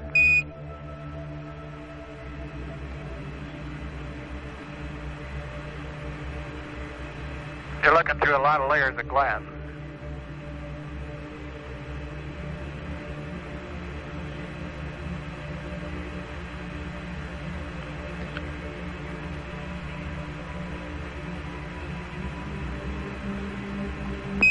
Houston, we had a slight glimpse of Mike in the rendezvous window at that time. It's pretty murky looking into there, though. Okay, here he is. I've got him on the monitor now.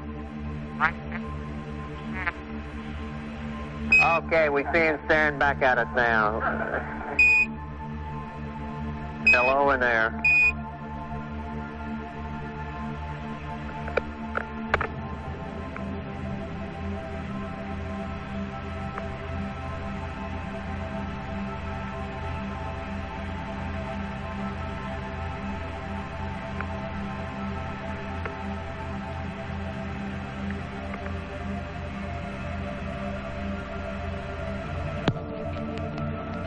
Apollo 11, Houston, our recommendation for the ISA is to stow it back over the instrument panel, over.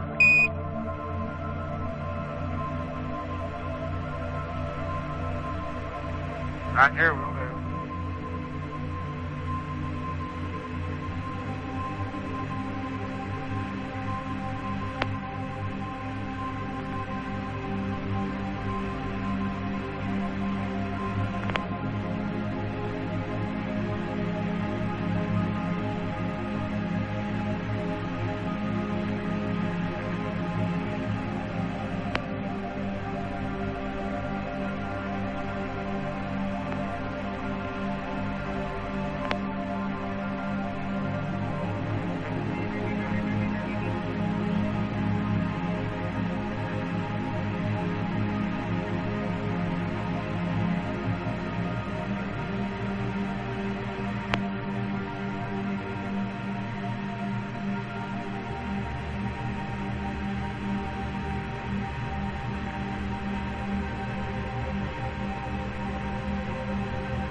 11 Houston, we can make out the markings on the panel. We read System A, SN fuel, SN oxidizer, Quad 1, Quad 4.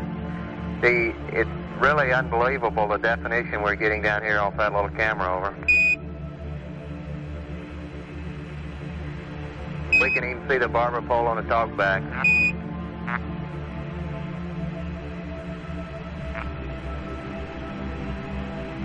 We can read the markings on the instruments for the glycol pressure, quantity, PCO2.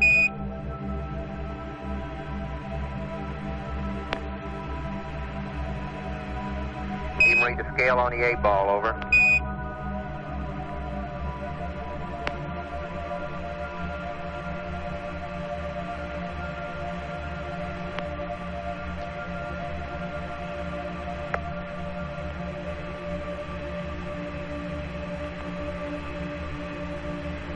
Houston, we see the crossfeed barber pole, and we had the Velcro patches back up to the RCS systems now. We can see the markings on the meters, green and red bands, in limit.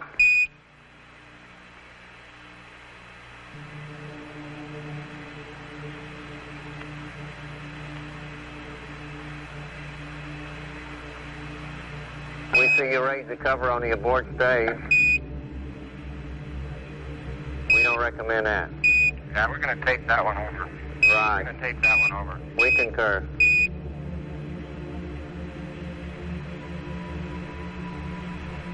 The restraints in here do a pretty good job of pulling my pants down.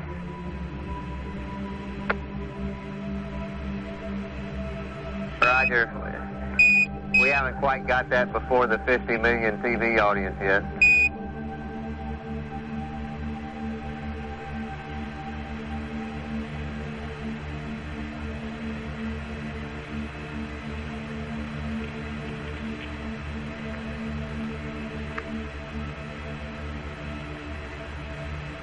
At 11 Houston, that's a good view of the 8-ball. We see you can even read the off flag there.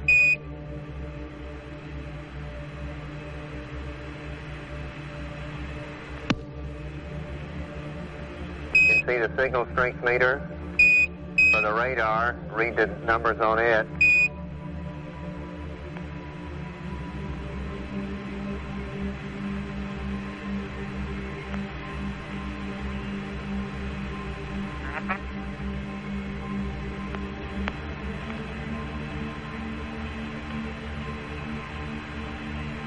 Houston, did you want us to test the cameras in the LEM? And I was wondering about that. I saw it in the flight plan, but I'm just wondering if you want to do that on CSM power, or do you want us to take both of the 16mm cameras back into CSM and test them there, over? Stand by, Buzz. As an alternative to that, why we could wait until LOI day and there's that word again, ancillary stowage container. Roger.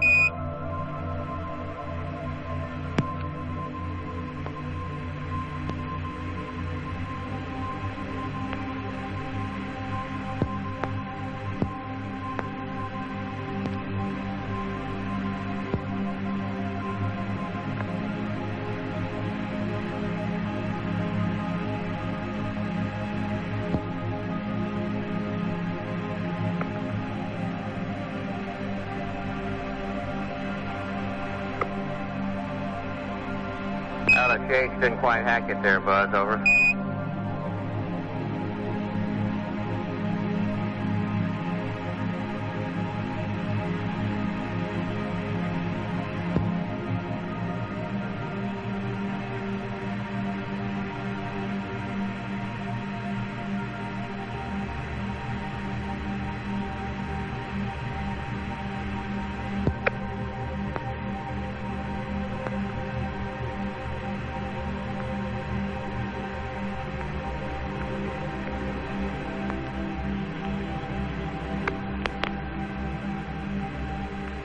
Houston 11, are you still getting high bit rate off the Omnis at this distance?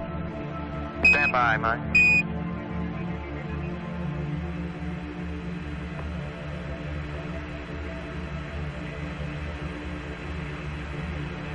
Apollo 11, Houston, about 50% of the time we're getting high bit rate off the Omnis when you're in PTC, over. Okay, thank you. Welcome.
Apollo 11, Houston. Neil, at this attitude, you look like you're about 12 feet long.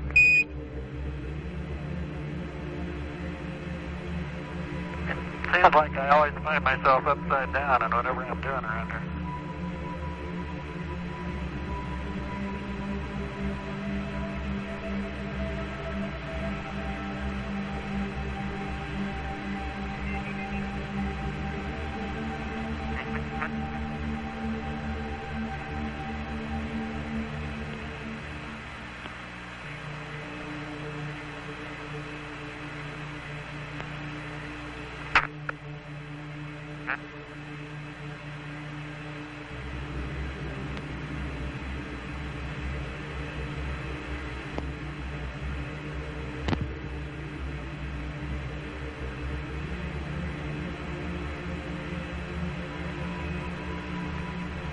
Apollo 11, Houston, could you give us a few comments on your crew comfort with the CSM hoses moving the air around, over?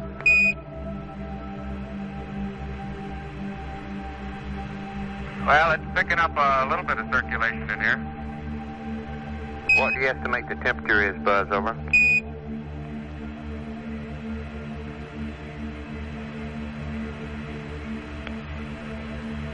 Oh, I'd say maybe 73, 75.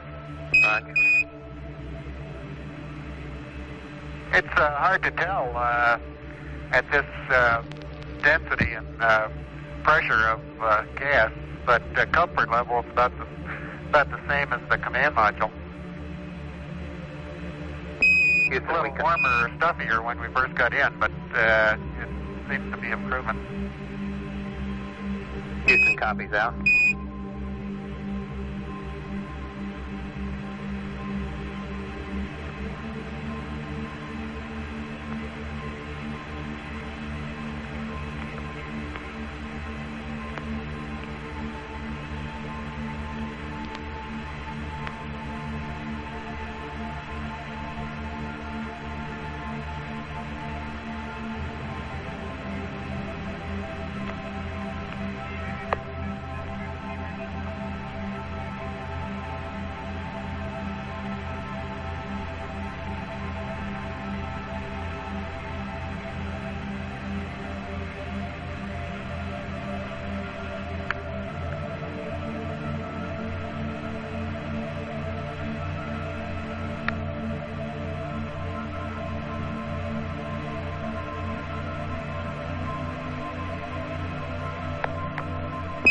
You may be able to see some. Go ahead. Some particles jumping around on your screen. That's just dust particles that are being eliminated by sun shafting in the window. Roger, they're very clear now, over. And that's a good view of Neil's correction of Buzz's circuit breaker panel there.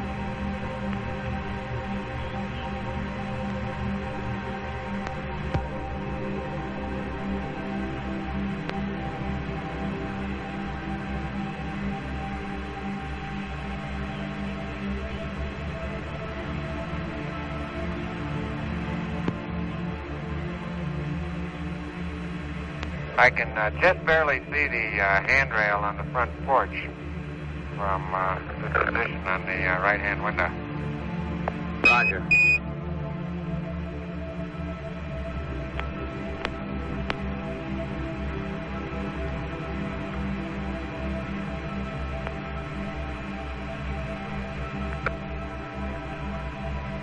Houston, our view of the panel 11 gets brighter than darker. Are you changing the f-stop at all? Over. Now what's happening is we get pretty close to the window now and then, and it drives the automatic light control into the stops, I think. I think that's right. Right. Yeah, I had to switch on outside while I was going through the overhead window. That may be what's contributing to some of it. Roger.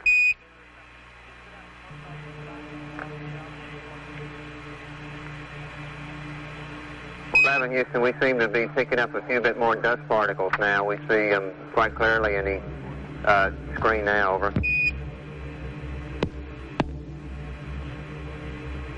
Yeah, I'm choking on one every so often.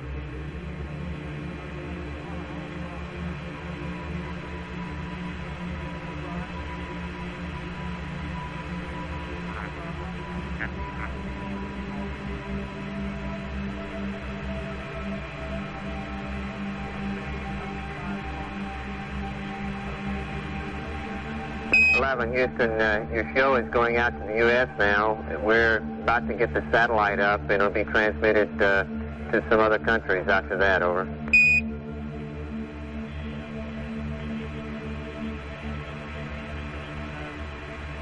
Roger. I'm checking out this window bracket where I'll be putting it for the EVA pictures of Neil going down the ladder. Roger.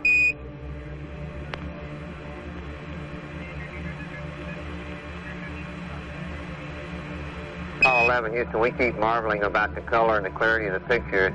It's really difficult to describe it, so it's just perfect. Over.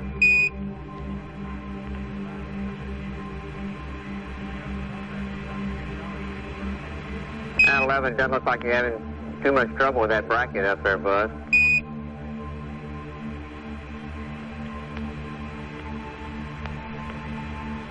I tell you, those new knobs really make it easy to twist the thing and get it cinched down quite tight. Right.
Houston, Buzz, how does the alignment look there?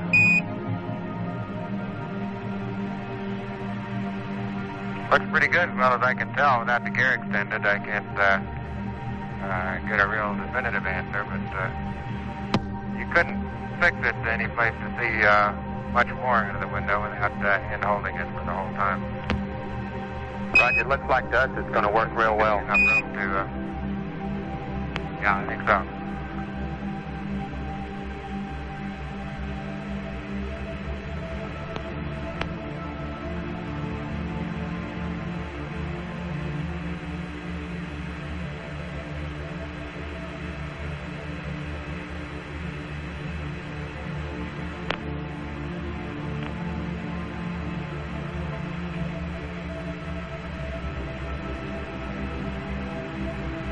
Buzz, we see you putting your window guard in place there, and back up to the ISA now.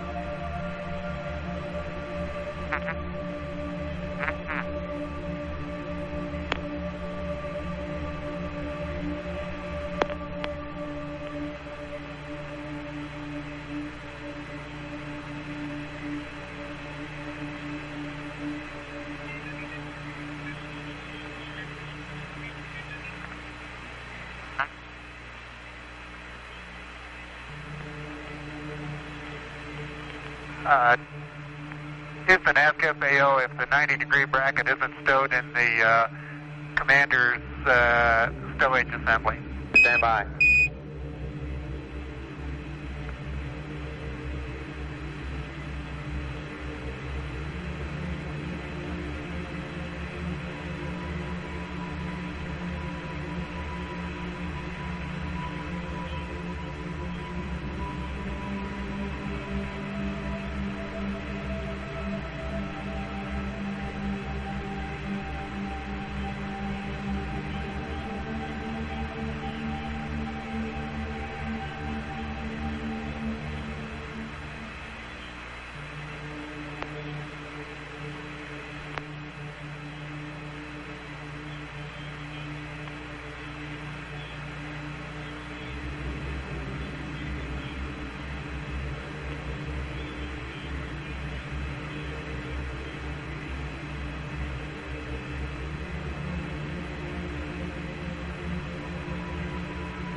Houston, Buzz, you still looking for that 90-degree bracket, over? Yeah, he is looking for it now.